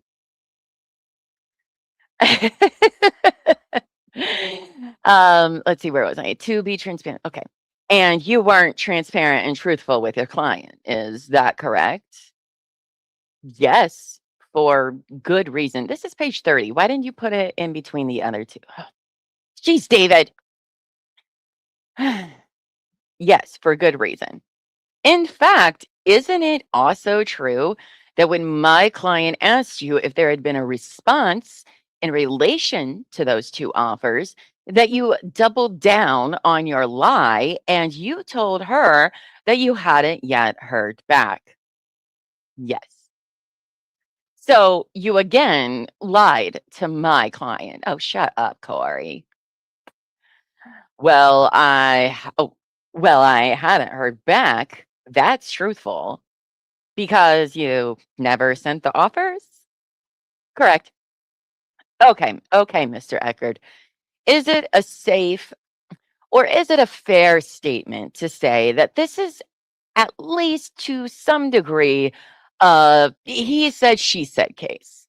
Um, you could say it that way, but I am and then it skips to page 25. Oh boy. We're going back to the BJ time where Clayton says, or I'm sorry, Corey is saying this. He says, probably ejaculated into her mouth. And then what happened from there? She went straight to the bathroom and I went to sleep. Okay. She said there was no intercourse. I'm sorry. Okay. You said there was no intercourse between you and Ms. Owens, correct? Correct. Why wasn't there intercourse between you and Ms. Owens? Because she said she didn't want to. So I said, okay. I respected that and didn't push it. I mean, fine, you don't have sex, but you want to give a BJ? I mean, who's going to say no? Now, during your podcast interview, you stated that, quote, the grinding occurred as we were leading up to the climax the second time, end quote. Do you recall making that statement? Yes. Is that an accurate statement? Yes. How much time lasts? How much time lasts between the end of the grinding and you ejaculating? Probably 5 minutes because, about 5 minutes. Okay. Was this the only ever instance of physical or sexual contact between you and my client? And when I say that, I'm not inferring that you guys had, and that's where it cuts off. Well, wasn't that just an interesting early afternoon read? I guess it is afternoon. It's 12:08 my time, which is when you can talk about BJs, I guess. Hi, loud little ducky. I hope you're doing well today, babes. Um, okay. I mean, nothing that Clayton said. Who cares if he lied to her about things? Who cares? I don't. Oh my gosh, having to say this in court. Oh, can't wait. Let's see. This is why I want her to go to trial so bad, you guys, because um, things like this are probably going to come out in court, and there's nothing better than these things being put on the record, along with handles of names like Silly Goose Tits and things like that. I love it. I love it. James Joyce says anytime is a good time. That's true, especially for butt stuff. All right. So that is what I have for that. Now, next, I feel like it's going to be the same thing, but that's okay. Let's take a look at it. If it's just a repeat, then we won't bother. But this is what they are requiring. They want the judge to find this facts and conclusion of law right before the trial. So for most trials, at least in criminal trials, both the state and the defense often agree on certain facts of the case, stipulated facts, right? So both sides agree that these certain things happen. There's no argument over whether or not these things occurred. Both sides agree they are facts. They're submitted as such. And so that is what um, David is going to be asking here. Oh, sorry, I'm not sharing the right thing. Is that he wants the court to stipulate some facts. But the other side doesn't want to stipulate to any facts. So I don't even know what the whole point of this is because, yeah, it's usually Tony Robbins has entered the chat. Yes, it's a Tuesday afternoon. It's all BJs and anal around here, apparently. One pair of flavors Tony Robbins and Beehole. Oh boy. We have too much fun, guys. Just kidding. There's never such a thing. All right. So this might be a little repetitive, but whatever. We'll read it because this last one took less time than I thought it was going to take. So, all right. So David also files this request for findings of fact and conclusions of law and proposed findings. I'm pretty sure, I don't know this to be true, but I'm going to go with the judge didn't do any of this. But I don't know. We'll find out. All right. So Laura's requesting findings of facts and conclusions of law with respect to all issues submitted for decision in this matter, including but not limited to any issues resolved at the evidentiary hearing set for June 10th, 2024. Ms. Owens submits proposed findings below. Oh, okay. So not only that, all right. So here are some proposed findings of fact that they want the judge to be like, yep, that's true. All right, so proposed findings of fact 1.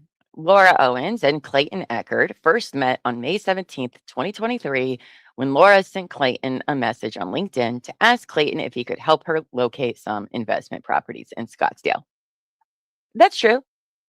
We can go ahead and make that a fact. Why not? The judge, Judge Llama today says deal, because that is true. Clayton, fact 2, Clayton, who is a realtor, responded and told Laura he would be glad to help. Also true. Between May 18th and the 20th, Clayton and Laura viewed some properties in Scottsdale. Yes. None of these are contentious. Like, those parties agreed on these, but okay. On the evening of May 20th, 2023, Clayton invited Laura over to his home in Scottsdale, which she accepted. Also true. After Laura arrived, Clayton told her he was high on cannabis gummies, and he offered one to her, which she accepted. Also true. Okay. Uh, oh, thank you, Nagla. Says, love you, Llama fam, not just for LO content, but for real. I feel that this is a safe place. Yes, we have fun. We're serious when we need to be serious, and we have fun wherever we can. And yeah, everybody's pretty nice here, except for that Buffy. I heard she's a real bitch. Mhm. No, I'm just kidding. She's the best. But no, I'm glad you like it here, along with all of our new followers. If you haven't said anything, chat, say hi. I promise they're all very nice and kind people. So even when we disagree on things, we're all pretty respectful around here. So, all right. So that is a yes. During the late evening of May 20th, 2023, and early morning hours of May 21st, both parties agree that certain sexual activity occurred between Clayton and Laura, including oral sex. I am sure her parents are like so proud of her. But that's, you know, that's a little, I don't know. I don't know about that. Oh, but then in 7, Laura claims she told, oh, we do not agree with this. Point 7, no. Laura claims she told Clayton she did not want to have sexual intercourse, but that Clayton stuck it in briefly despite her statement. Nope. It's where you lost us, David. No. 8, Clayton denies this allegation. Well, that is a fact. He does deny that. Laura's expert, Dr. Michael Medchill, a retired OBGYN with over 30 years of experience, which means fucking nothing, testified that pregnancy is entirely possible, even without sexual intercourse. I mean, that is true. It can happen, but did it in this case? No. No. The court finds Dr. Medchill's testimony credible and helpful. The court further finds, as a matter of medical fact, pregnancy can occur even without sexual intercourse as long as a male sperm and female egg are in sufficient proximity to result in fertilization. Well, we don't know if the courts found that. I mean, can that happen? Yes. But did it happen? No. 11, for the purposes of this case and based on the evidence presented, it is not necessary for the court to determine whether sexual intercourse did or did not occur between Laura and Clayton. So you're saying, court, we don't need we don't need to argue if intercourse happened or didn't. My client is gonna basically say that Clayton raped her, but it's not relevant to any of this. It's not that serious. What? Lies. I heard that.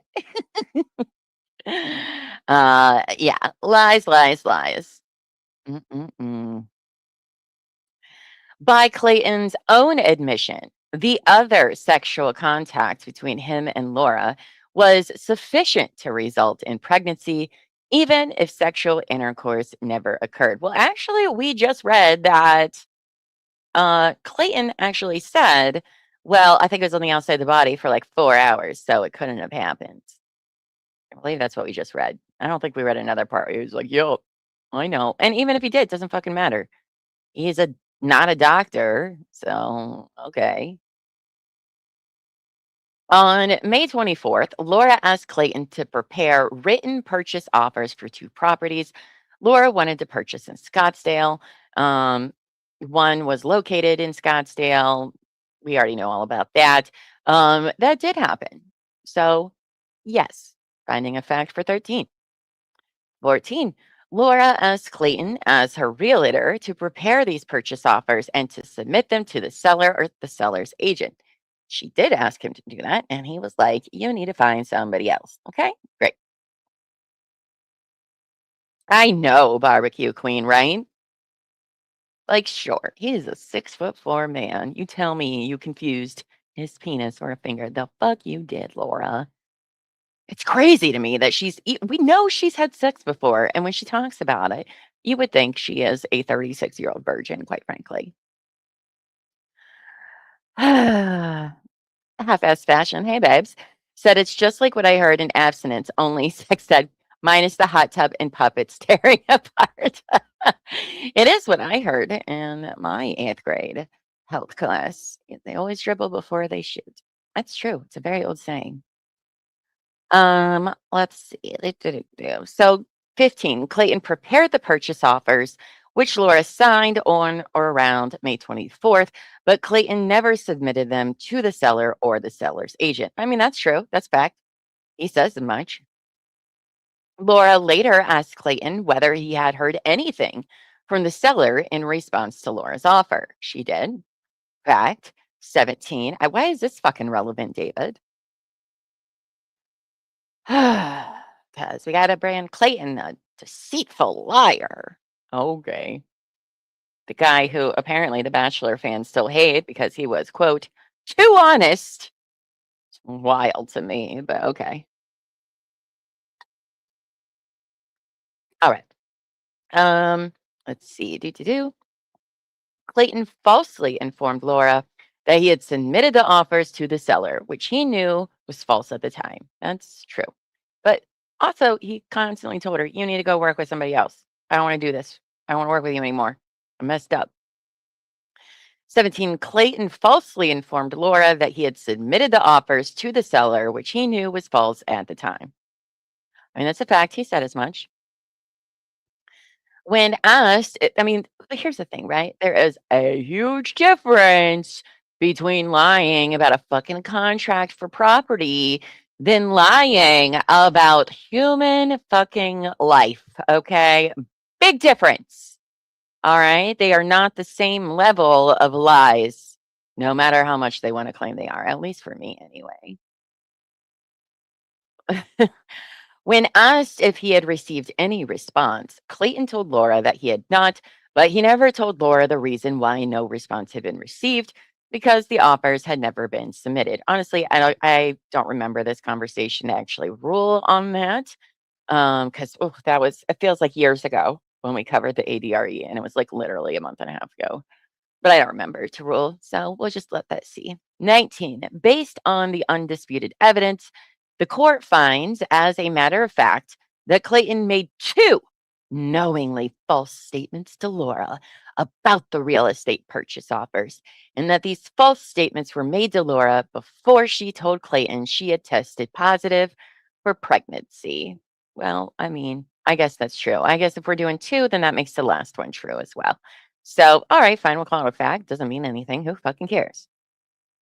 Again, it doesn't really matter to me. All right. The court finds, pursuant to Arizona Evidence 608B, the false statements made by Clayton to Laura are relevant to Clayton's honesty and credibility. All right, fine. You can say they're relevant. Do I give a shit about them? Nope. But fine. We'll do a fact. It is relevant to his honesty and credibility, and it means nothing to me. But okay, fine. On May 21st, 2023, Laura took a home pregnancy test, which showed a faint positive results. All right, that's true. That's a fact. It did show that. On June 1st, 2023, Laura went to Banner Urgent Care at Greenway and 64th Street. She informed the nurse that she believed she was maybe pregnant, and she asked for a test to determine whether she was, in fact, pregnant. Yes, though I thought later they were like, that wasn't the right location or something like that. Anyway, whatever. David is saying now that that's the case. The test result from Banner Urgent Care was positive for pregnancy. I mean, that's true. It was. All right, fine. Two findings of facts. 24, Laura testified that for more than 6 months prior to May 2023, she was not sexually active with any other man. Based on this, Laura believed that if she was pregnant, Clayton was the only potential father. I mean, she testified that, yes. Is it true? No. The state of Arizona says that is not true in the investigation report, but okay. For the purposes, she did testify to that. Doesn't mean it was true. So fine. Fine. She did say that.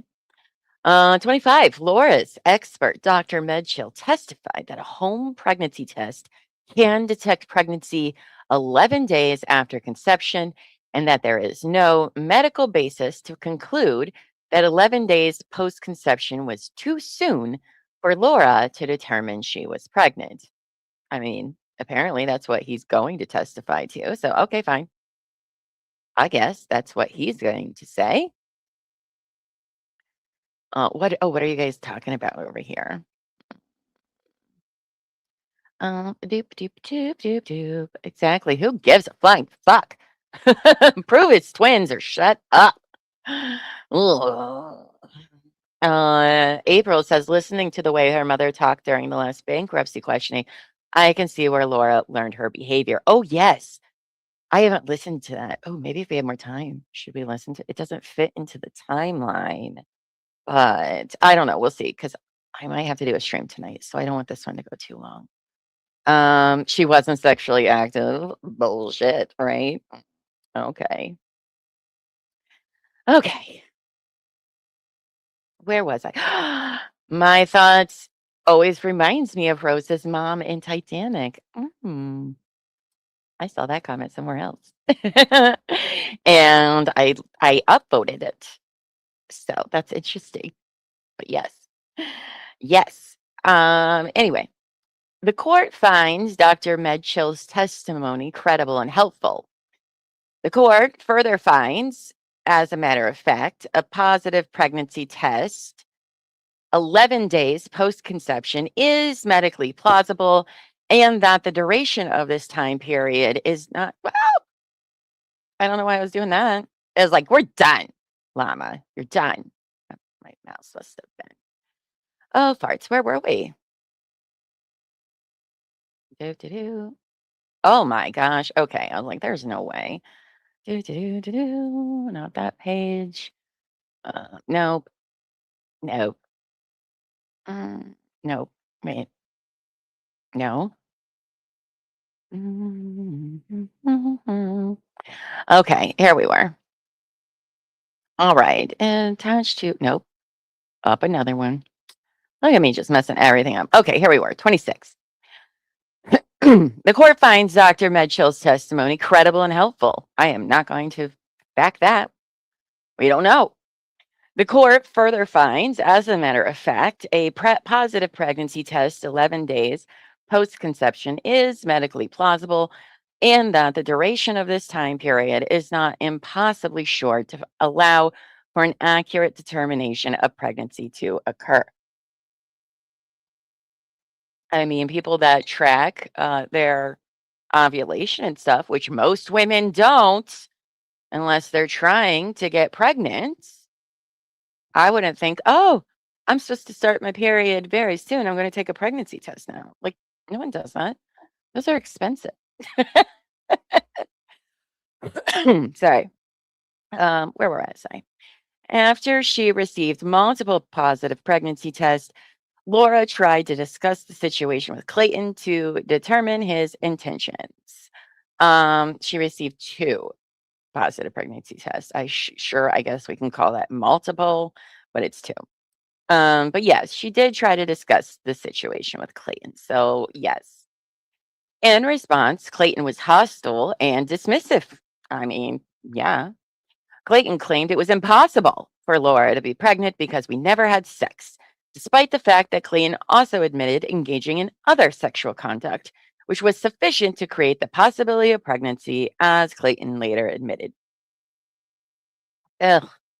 I mean, I'll say yes, Clayton was, and he did say those things. I would be too.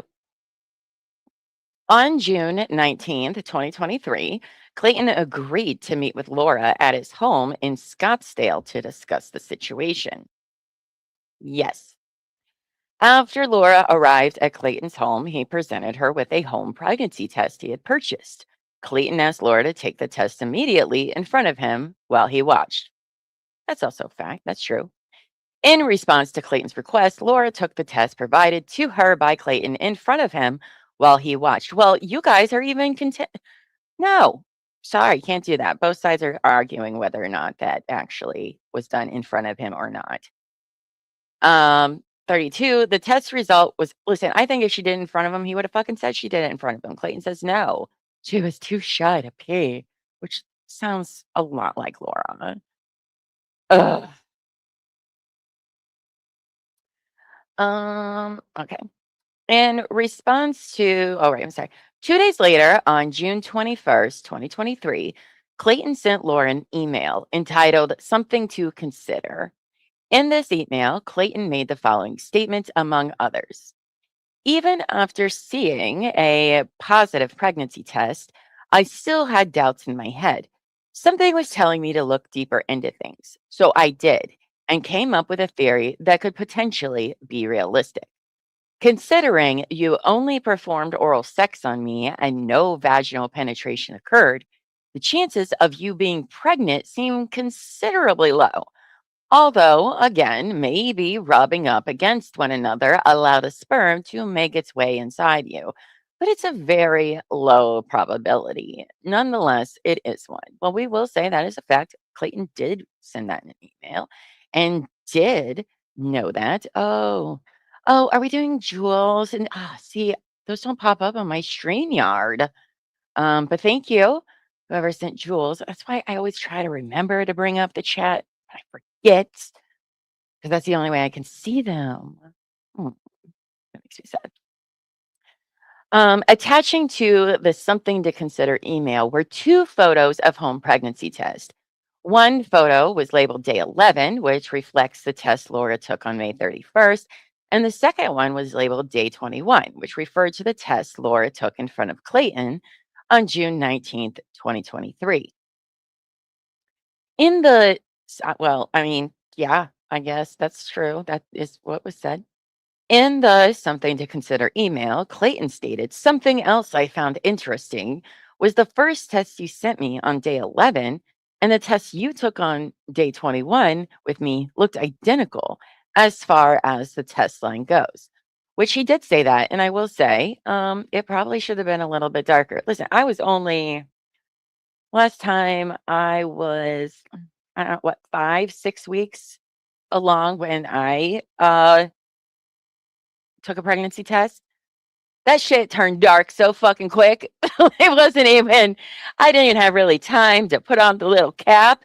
And I was like, holy shit, there's no confusing this. So if the first one was faint, the one 2 weeks later should have not been as faint. But I don't know. Assuming Laura became pregnant on, see, assuming that means it can't be a fact, but assuming Laura became pregnant on May 20th, 2023, the photo of the test she took on May 31st, 2023 would accurately be described as day 11, meaning 11 days post-conception. However, the test she took in front of Clayton on June 19th, 2023 would not be accurately described as day 21 because there are 30 days between May 20th and June 19th, not 21 days. David, what is this? Why does this matter? Don't be stupid, David. Did she call the OBGYN when she found out that she was pregnant? I don't know. I don't know. I'm not ruling on that one. By Clayton 37, by Clayton's own admission in the Something to Consider email, Laura presented him with at least 2 positive pregnancy tests. I thought it was multiple, David. In May, June 2023, including one test which was purchased by Clayton and taken by Laura in front of Clayton without any advance notice. Yeah, why did we drop this in line 37?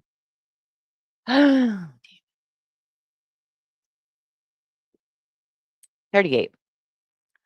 At no time in the Something to Consider email, did Clayton ever suggest Laura had faked these pregnancy tests or done anything to affect their results? I mean, yes, that's true at the time. Instead, but he also wrestled with the idea that she was pregnant in the first place. Because what reasonable person, I mean, he already thought it was odd because they didn't have sexual intercourse. Like, why would he think somebody would fake this entire thing? No reasonable person would do that. But he felt like the situation was still not right, and he was searching for ways that she could pass the pregnancy test without being pregnant. So I wouldn't say he just was like, yep, I believed it all. He certainly was not. Instead, in the Something to Consider email, Clayton presented a theory that Laura may have received false positive test results due to medication she was taking, potentially due to her prior epilepsy diagnosis. Exactly.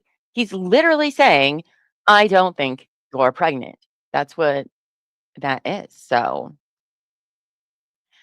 who had ordered a psych eval on her? No one. Nobody. That's the thing. As she's never been asked to have one. Mary the Cool Cat says, I swear she targeted that guy in May, June, but her lure snatched Clayton. I cannot wait to hear his experience. Oh, the guy that she slept with who lived in the same complex? Yeah, right. Right. Or she was trying to, she knew where Clayton lived and was trying to perform a meet cute or something with him, but it just didn't happen. And some lady says, and I think she had her eye on him too. Mm-hmm. Mm-hmm. Allegedly. 40. Laura's expert, Dr. Medchill, testified. It keeps saying testify. When did he testify? I don't think he has. Certain medications can produce false positive pregnancy test results. That is true. Dr. Medchill further testified as part of his review of this matter.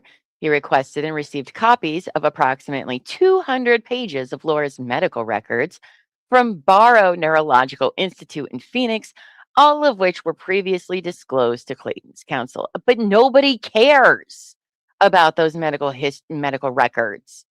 We want the, pregnancy ones, not your fucking telling your self-reporting to your neurologist that you're pregnant. That literally means nothing.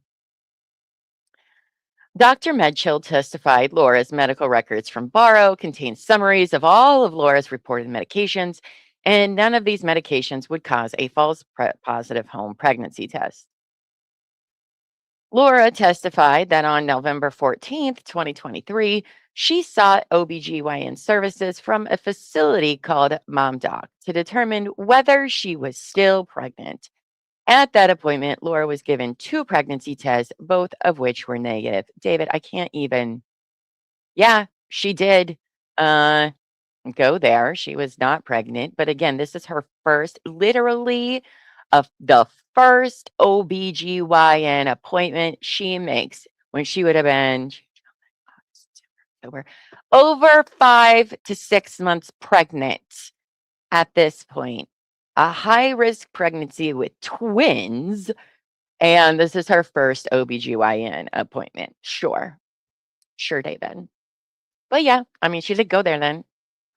Laura testified that between May and November 2023, she did not change her epilepsy medication, nor did she begin any new meds or stop taking any medications other than as reported to her doctor at Barrow Neurological Institute.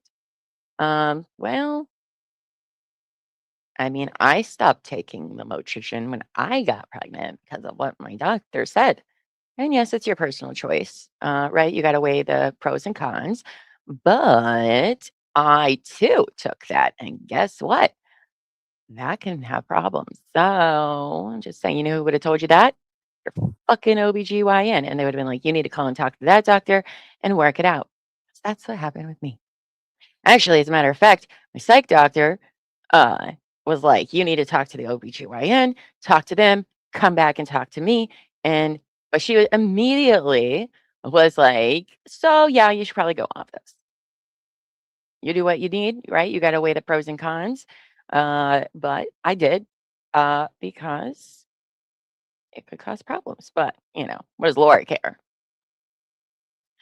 The girl who apparently hasn't had a seizure in like 8 years ever. So that's kind of weird, but okay. Okay. Oh, his experts. Oh, that's right. He did have an expert report. Thank you. That's right. I forgot about that. That is true. That does count as testimony. Thank you. But you can log into our patient portal. That's all you should ever need, right? Right. Seichi says Laura goes to the OBGYN less than a woman featured on I didn't know I was pregnant. Right? Right. Sure. We can trust her reporting of things. Doesn't even make sense. Ugh. Let's see. Based on the evidence presented, the court finds, as a matter of fact, that Laura did not take any medications that could possibly have caused a false pregnancy test in 2023, and that to the extent Clayton has claimed otherwise, he has failed to provide any credible evidence to support that conclusion. That the medications didn't, I mean, okay. That he threw that theory down the trash anyway. He's like, actually, I got better theories of what happened. Excuse me. Laura testified that at no time did she do anything whatsoever to tamper with these pregnancy tests or do anything to alter their results. State of Arizona and the investigators say otherwise when they found your HCG order receipts. Mhm. So yes, you did. Now, they don't know that at the time here in Clayton's case.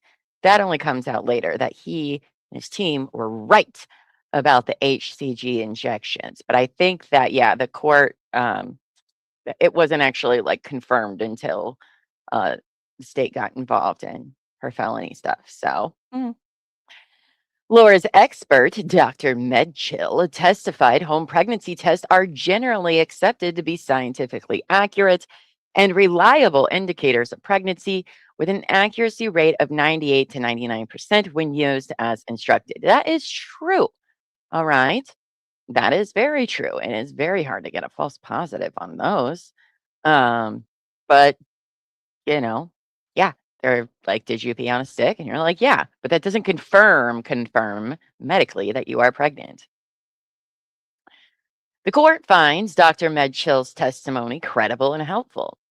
The court further finds, as a matter of fact, home pregnancy tests are generally accepted to be scientifically accurate and reliable indicators of pregnancy with an accuracy rate of 98 to 99% when used as instructed. I mean, they are. So, okay, fine.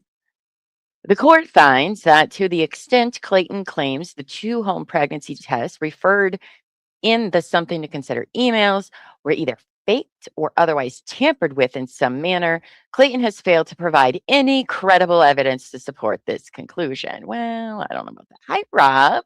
Hey, Rob. How are you? I hope you're having a good day. Happy to see you here. Hope you had a great weekend. Boring tax lady. All these doctor names sound fake. I know. I thought they were fake too until people were like, nope, that's their real names. Like Dr. Medchill and Dr. McCool. Yeah, no, they are in fact real doctors with real names. Who knew? because I do feel like that's something that like Laura would like make up on the stand, like the most bogus sounding doctor name. But yeah, no, they are in fact very real. Let's see. 50. The court finds, as a matter of fact, that Laura did not tamper with or otherwise fake either the home pregnancy test she took on May 31st, 2023, or the test she took in front of Clayton on June 19th, 2023. I cannot say that that is, the court could find that, right? Because that's what they're going to be talking about at trials. So, no. The court further finds, as a matter of fact, that Laura did not, and if you're just joining us, this is what David wants the court to find as findings of fact. This is not the judge's findings. The court further finds, as a matter of fact, that Laura did not tamper with or otherwise fake the pregnancy test she took at the Banner Urgent Care on June 1st, 2023, and that to the extent Clayton had otherwise claimed otherwise, he has failed to provide any credible evidence to support this conclusion. So, do you think I'm going to give some leeway to David here, but you guys know more about the story than I do. Do you think that David knew anything about her HCG and ordering it? Or that she just told him constantly, that theory's not true, that's not even a thing, and he was just like, "Yeah, that sounds good." Because I didn't even know it was a thing, until the investigation report, and we read that, you know?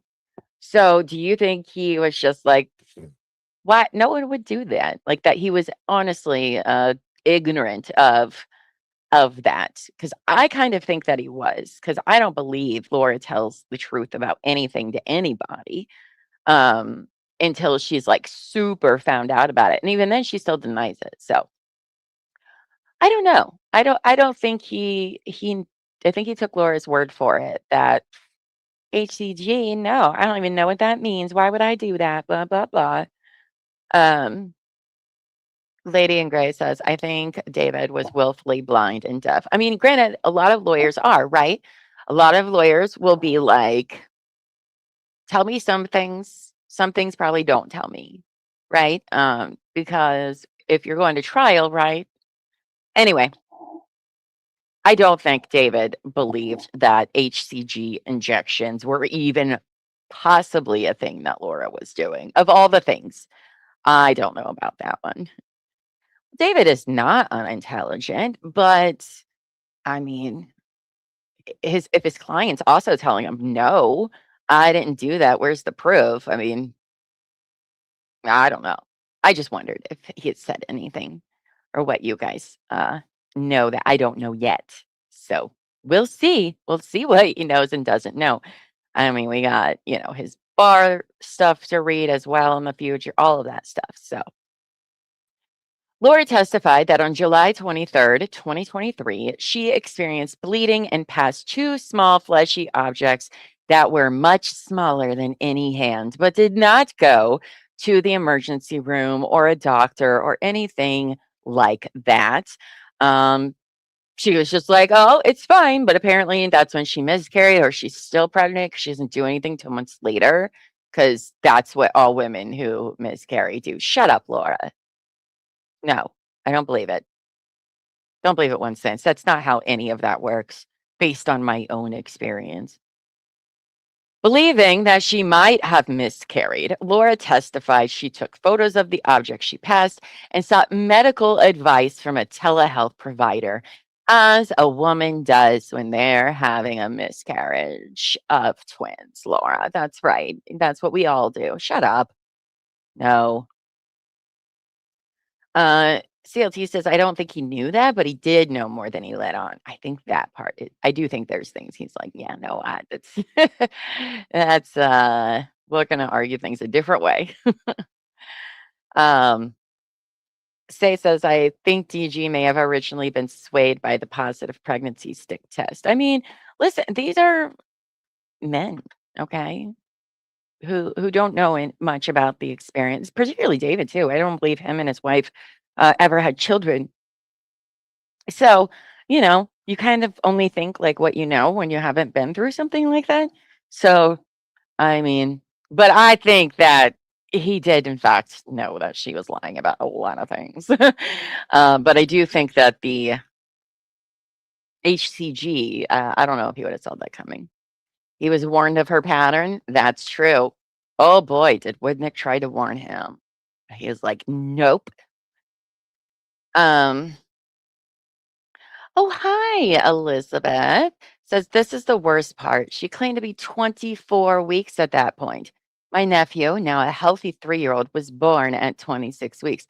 I mean, even if she did, in fact, lose the babies at the end of July, that's what, 8 weeks, 8 to 9, 10 weeks pregnant. I lost mine at 10 weeks. It is, you go to the hospital, all right, period, because you don't know what's happening. They do an ultrasound. They test the heartbeat. It can take days. It is so much blood. It is unfucking believable how much it is for days. And she's like, it was just a little blood. And then I just talked to somebody on the phone about it. But I couldn't be bothered. Listen, if you told a health provider, which we read the text, what did the health provider say?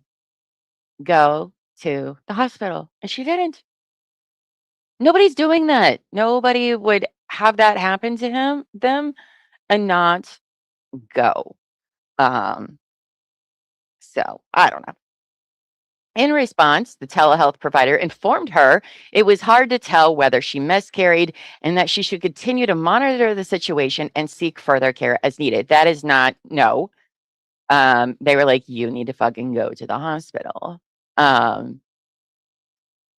2 days later, I think it was like go to the hospital or talk to your provider or something, not just see what happens. No, if you're passing it's one thing if you're just bleeding a little, but once you start passing what seems like tissue, that is a very serious medical concern. So, hmm.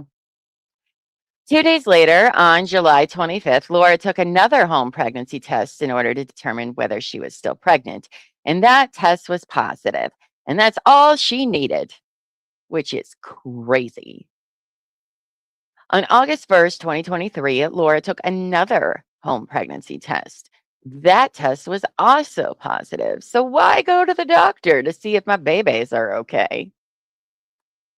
Prior to August 1st, Laura and Clayton had various communications about the situation, but they were not able to reach an agreement on any issues. Well, that's true. That's a fact.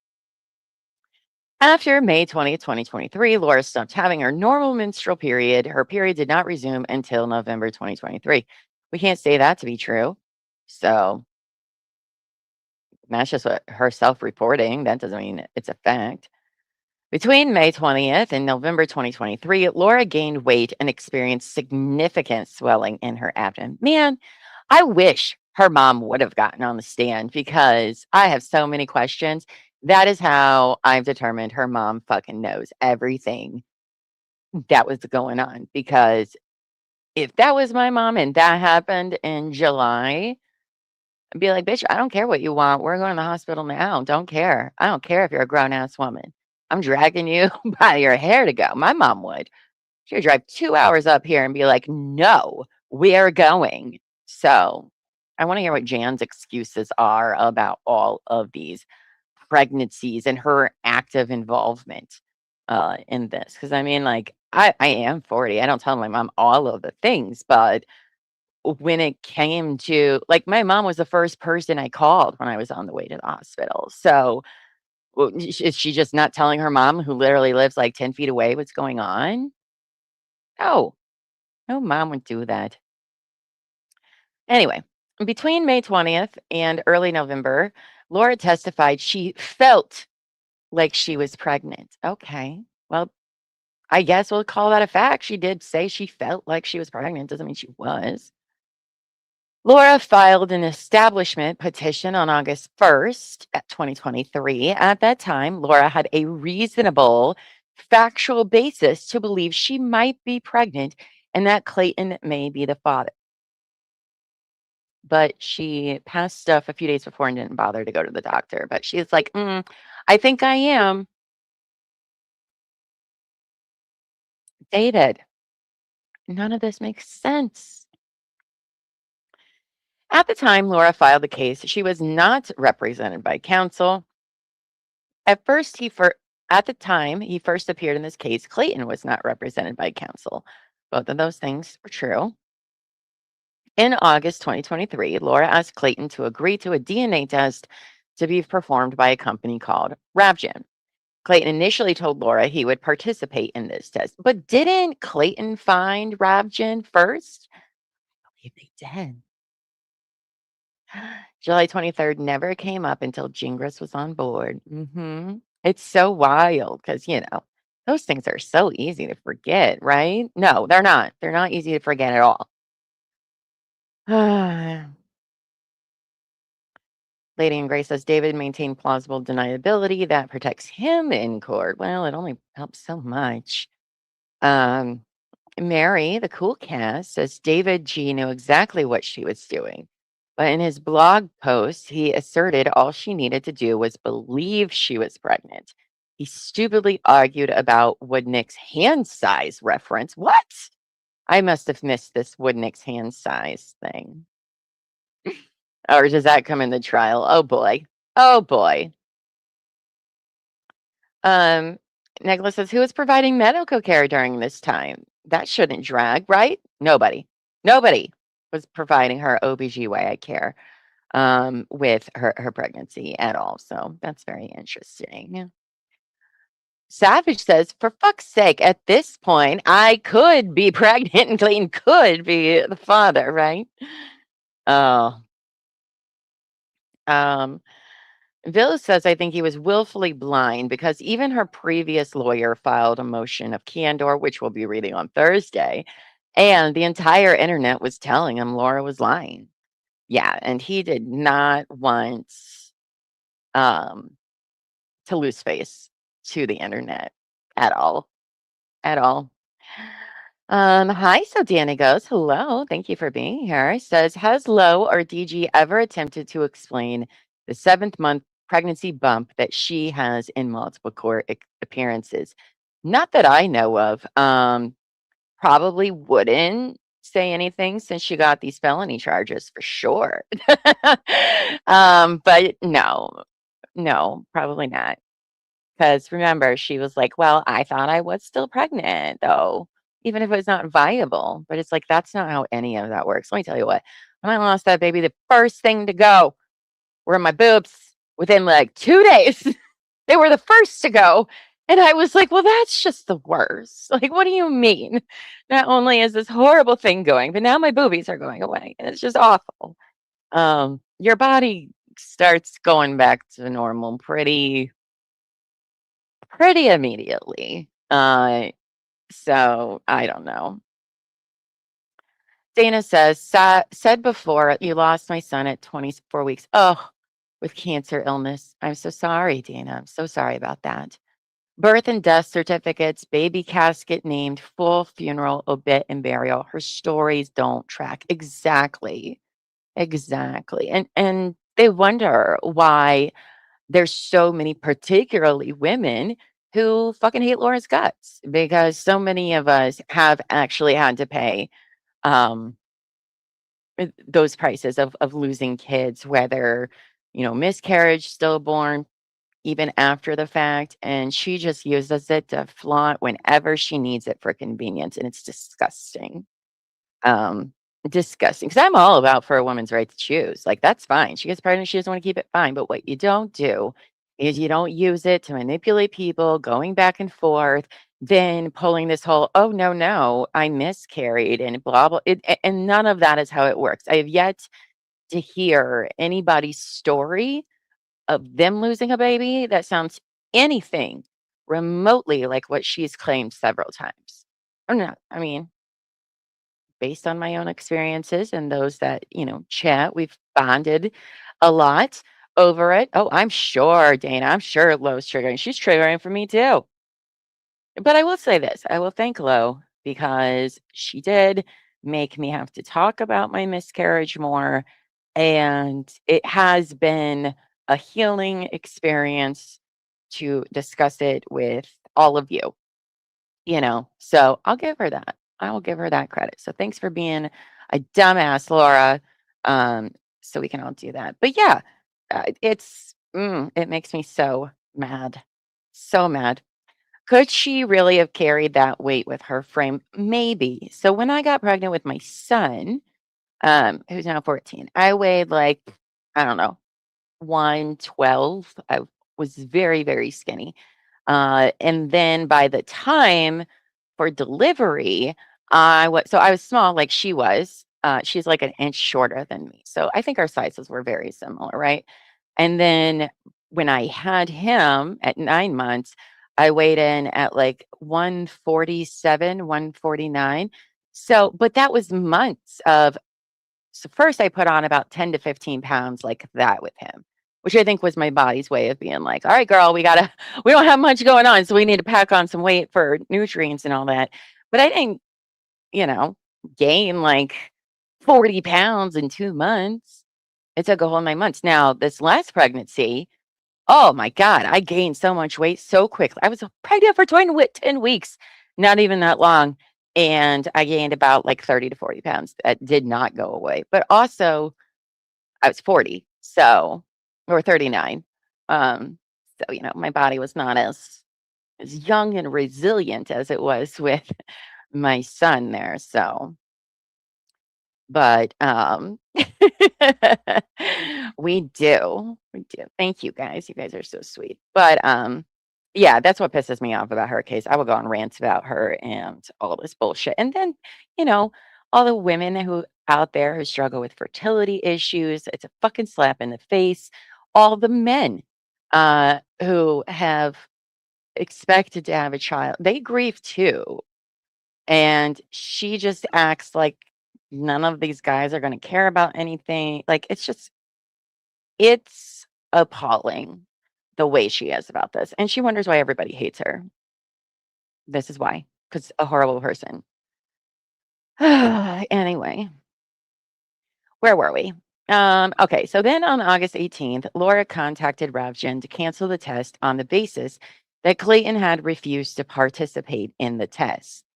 In July and August 2023, Laura made multiple appointments to see an OBGYN named Dr. McCool. Multiple appointments. I don't know why you have to make multiple. So, oh, okay. Oh, her fake, I mean, Oliver, April says her fake abuse accusations get to me. I mean, that's the thing. She's literally offended.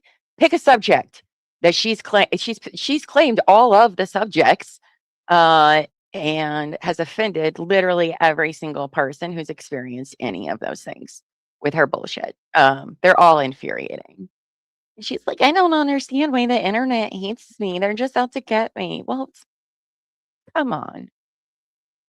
All right. So she said she scheduled 4 separate appointments, rescheduled 3 of those, and then canceled the final appointment after reporting that she had tested positive for COVID. They don't give a shit. Okay. So you have COVID, you're pregnant, but we're not going to go to the doctor. Okay. Okay.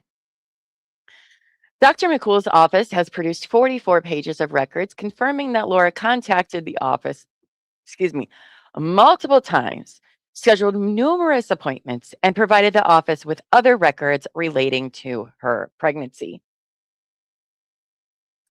Later, in late September, early October, both Clayton and Laura submitted samples to Ravgen for testing.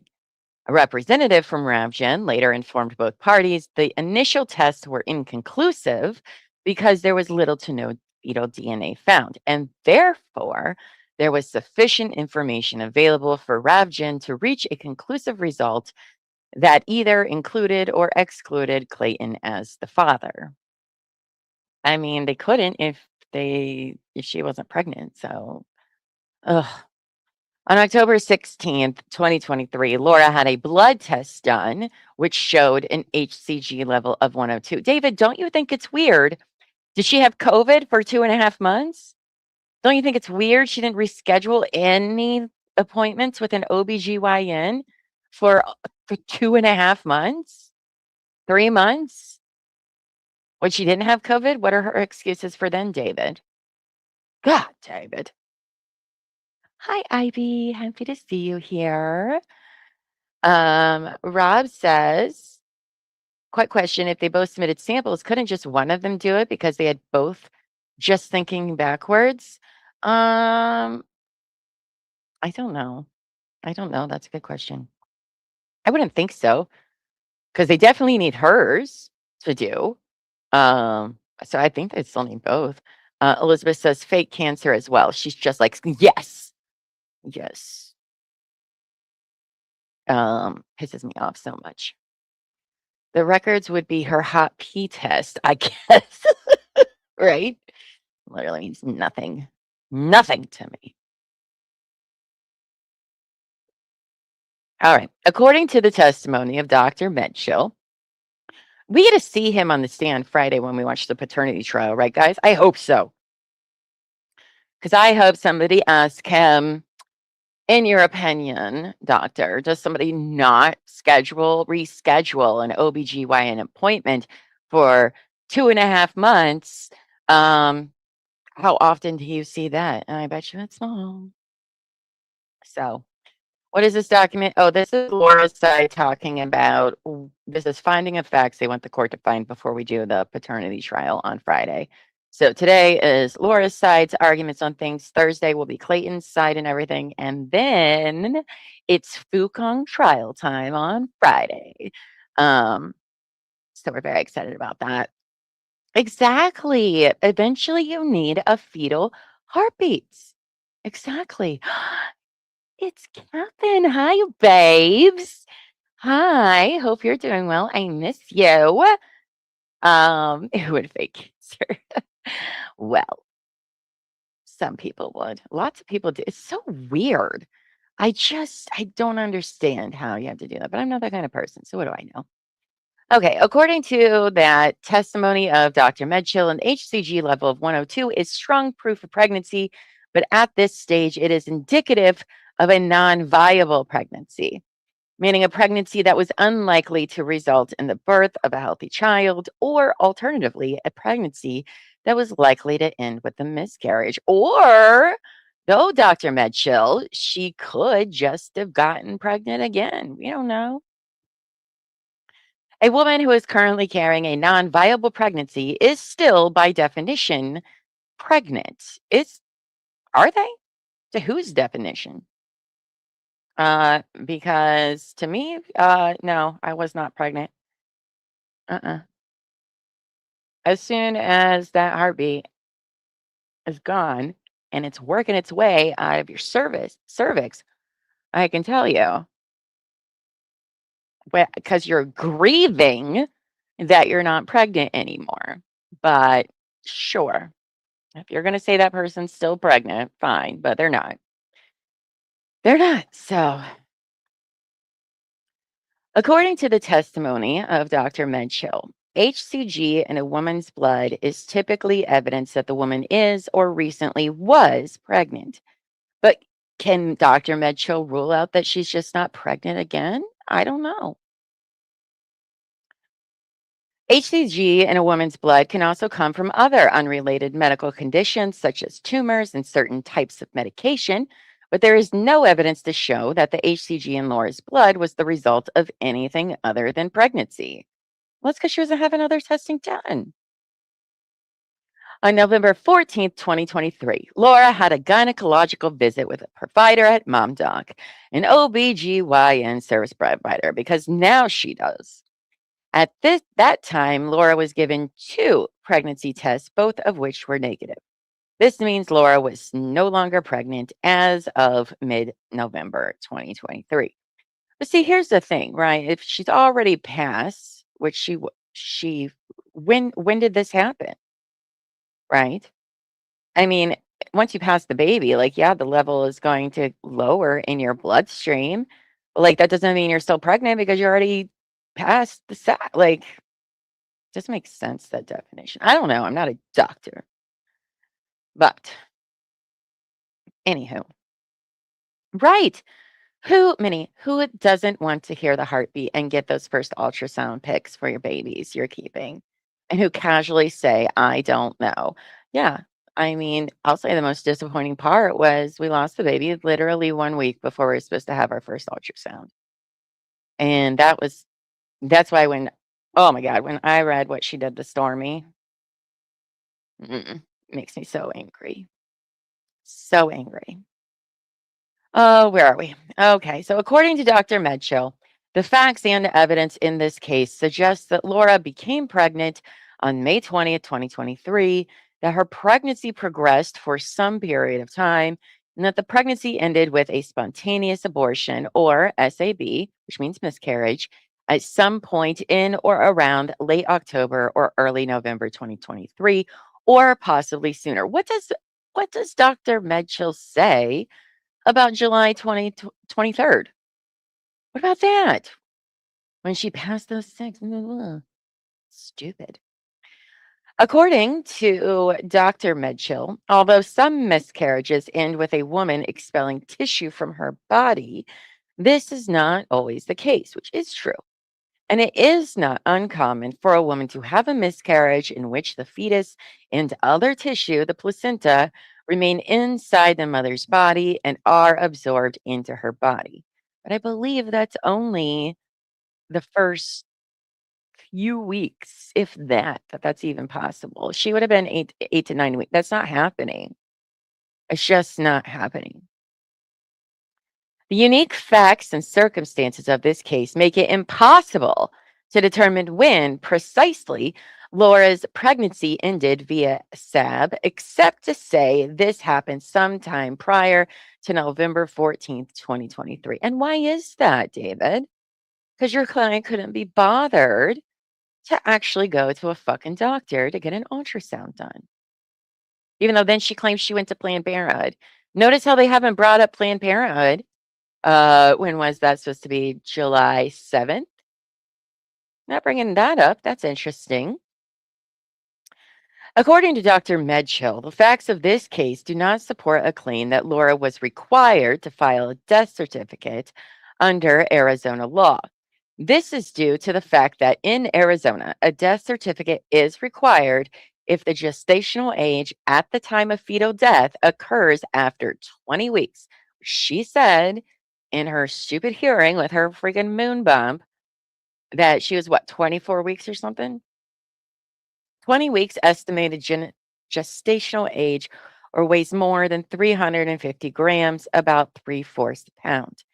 And in Dr. Medchill's opinion, fetal death in this case occurred before 20 weeks and likely much earlier. But that's just, it's unbelievable a doctor would say this, quite frankly, you know. But okay.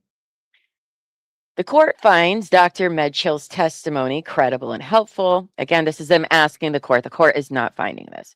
This is what they want the court to find. The court further finds, as a matter of fact, Laura was pregnant during the early stages of this case, but that her pregnancy ended in a miscarriage at some point before November 2023, and that due to the circumstances, Laura was not required to file a fetal death certificate.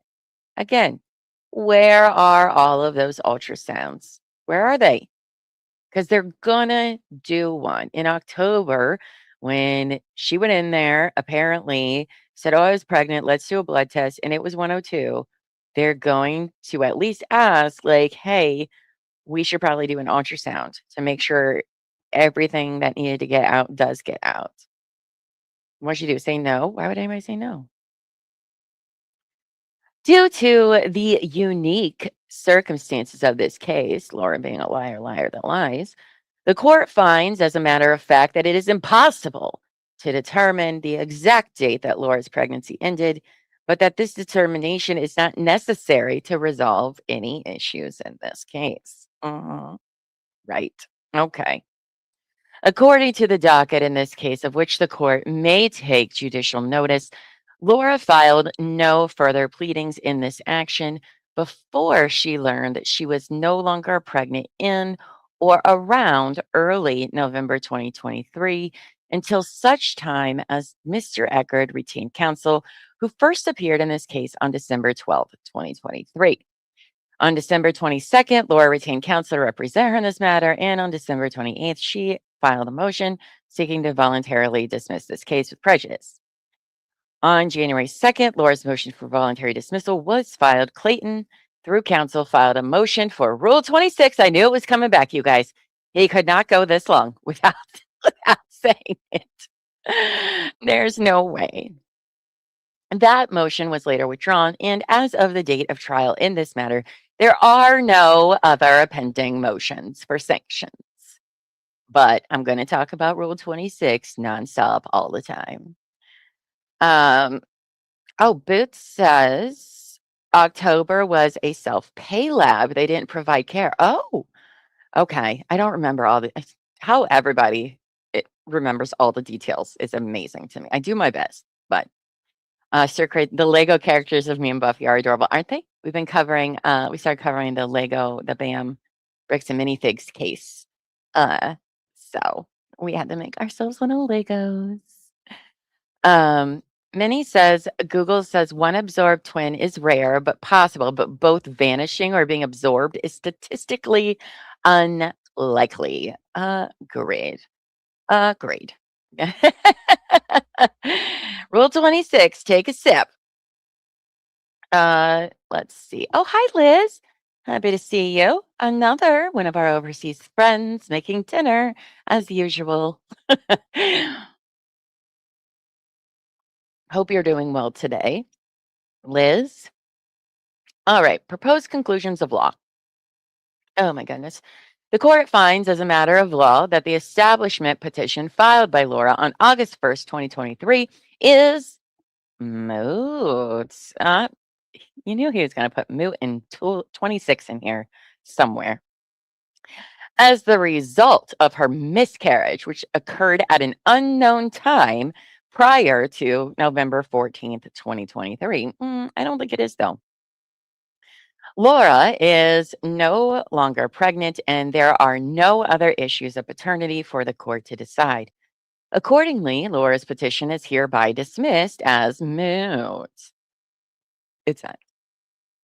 To the extent Clayton has requested a judgment of non-paternity, the court finds there is insufficient evidence to grant such relief. Arizona law provides various ways in which paternity may be established and various presumptions that may apply in established action. Among other things, Arizona code provides a man is presumed to be the father of the child if genetic testing affirms at least a 95% probability of paternity. More presumption of paternity based on DNA testing. By necessary implication, the court finds as a matter of law that in a disputed paternity establishment action such as this, a judgment or finding of non-paternity requires clear and convincing evidence to show the alleged father is not the father. Such clear and convincing evidence may include genetic testing that excludes the alleged father to at least a 95% probability. But also proving that she was never pregnant also proves that he's not the father. So there's that.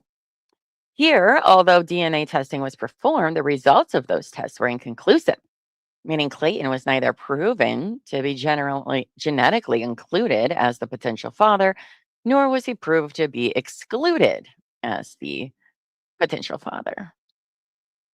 Based on these inconclusive results and a lack of any other clear and convincing evidence, the court cannot determine as a matter of law that Clayton has met his burden of proving non-paternity by clear and convincing evidence. Well, we all know that's not what happens.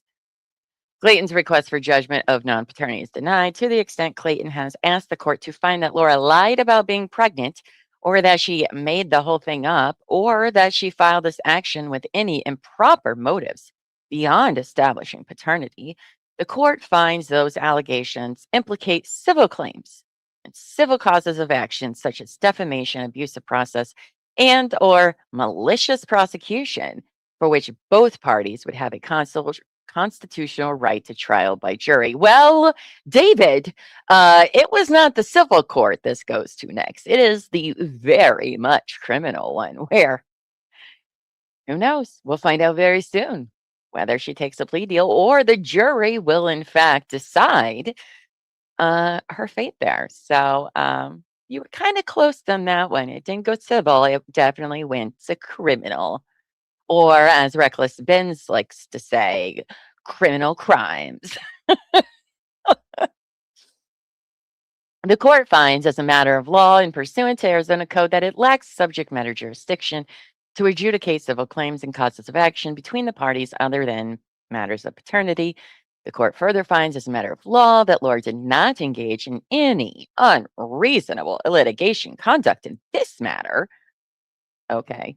From the date the action was filed on August 1st until the date Laura moved to dismiss the case on December 28th.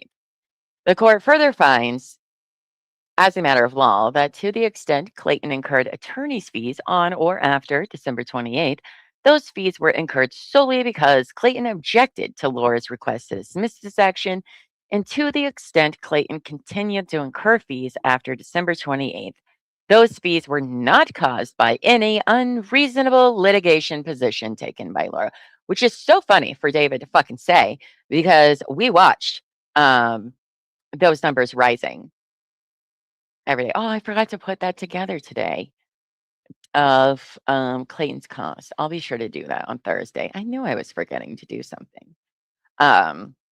And so that's what Laura's side is preparing to argue for the paternity trial. Um, mm, okay. I don't think they're going to get through most of that, but I am excited about it. Those are some choices of arguments. Sorry, got hair on my lip. It's probably dog hair. It was definitely a dog hair. I forgot with lip gloss, it makes everything stick there. So that's what Laura's side has to say about everything. I don't know how David thought this was going to go well for him. But I hear it doesn't. Well, I mean, technically, not yet. But oh, it's not looking good. It's not looking good for her. So Sir Crazy says, it's been so nice not having to deal with him, oh, David, for a while. Him going away was the best thing he could have done for us and for himself, too. Yeah, I mean, I hope so. I hope he goes and travels the world and leaves this nonsense that he was a part of behind. I really, really do hope. I believe there's more of a chance for David to maybe learn from his ways, unlike Laura, but I do hope that he stays away as well. But here's the thing is that all of this stuff happened, it happened.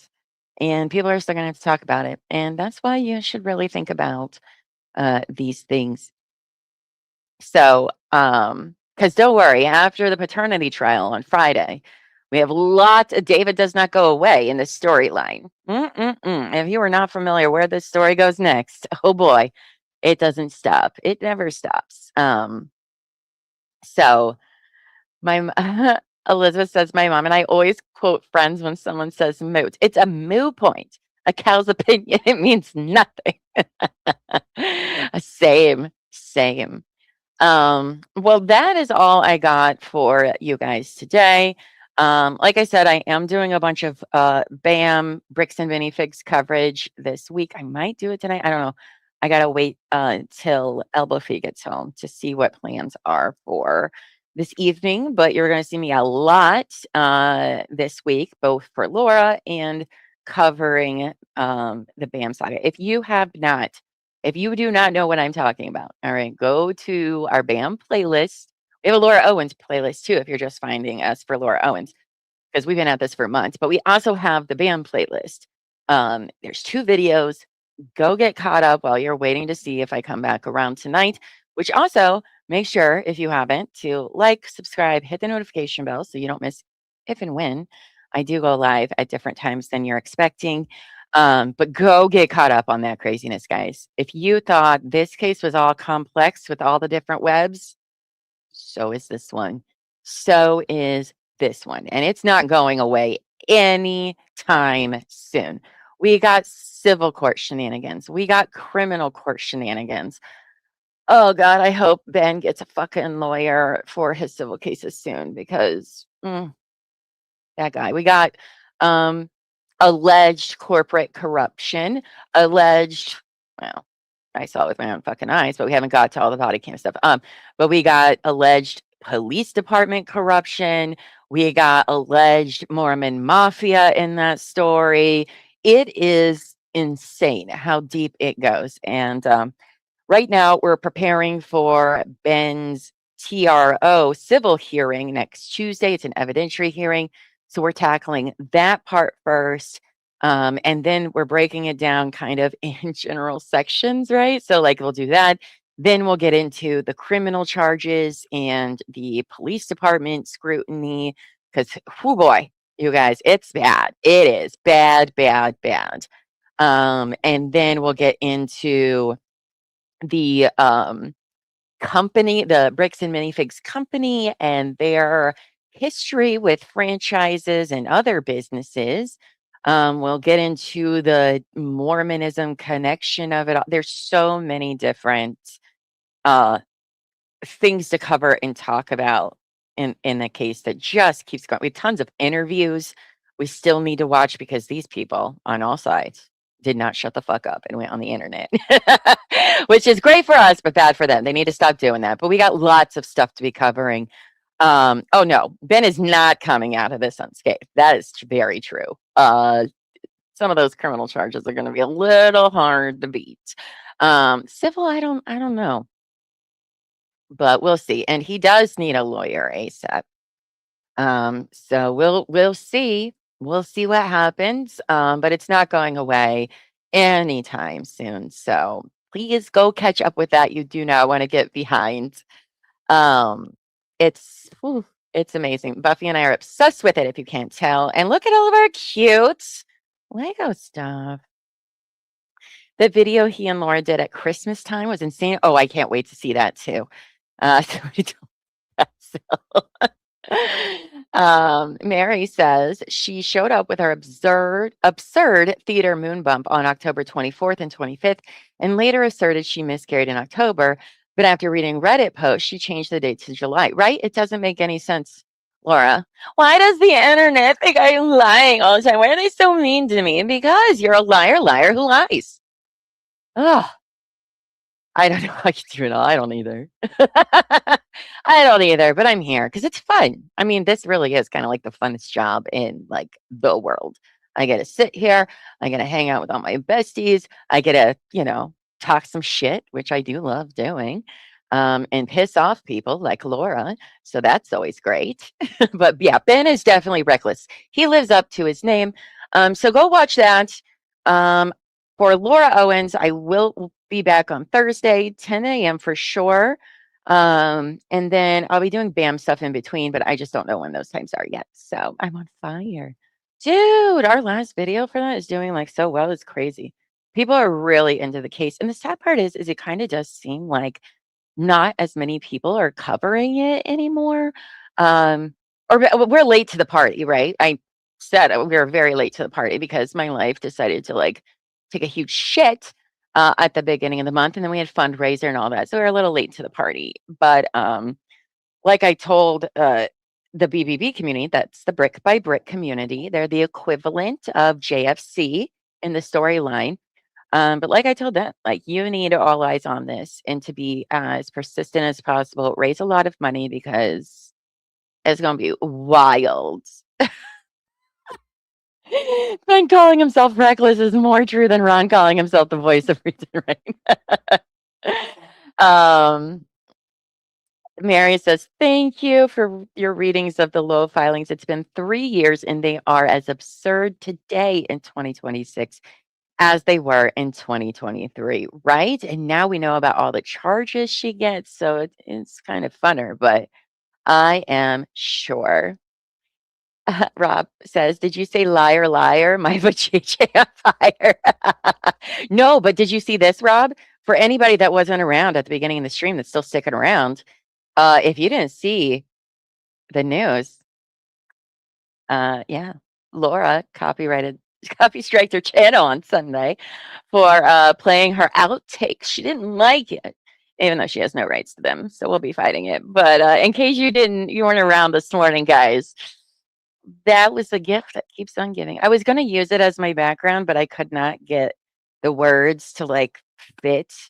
And I was like, I'm already running late, so I'm not going to do that. So in case you didn't know, brothers are suing brothers. Ben needs a lot. I'm obsessed with it. So anyway, I'm going to go because I also have lots of work to do, regardless of whether I come back tonight or not.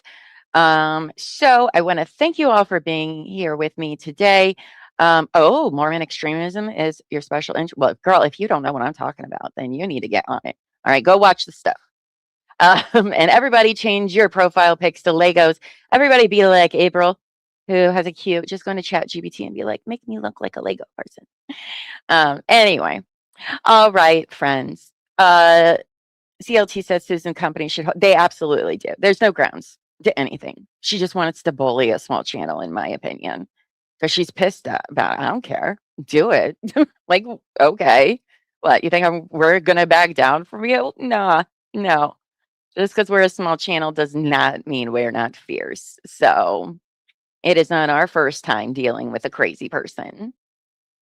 So anyway, all right, friends, appreciate you all being here. Until next time, go forth and be amazing. All right. All right. Bye, friends.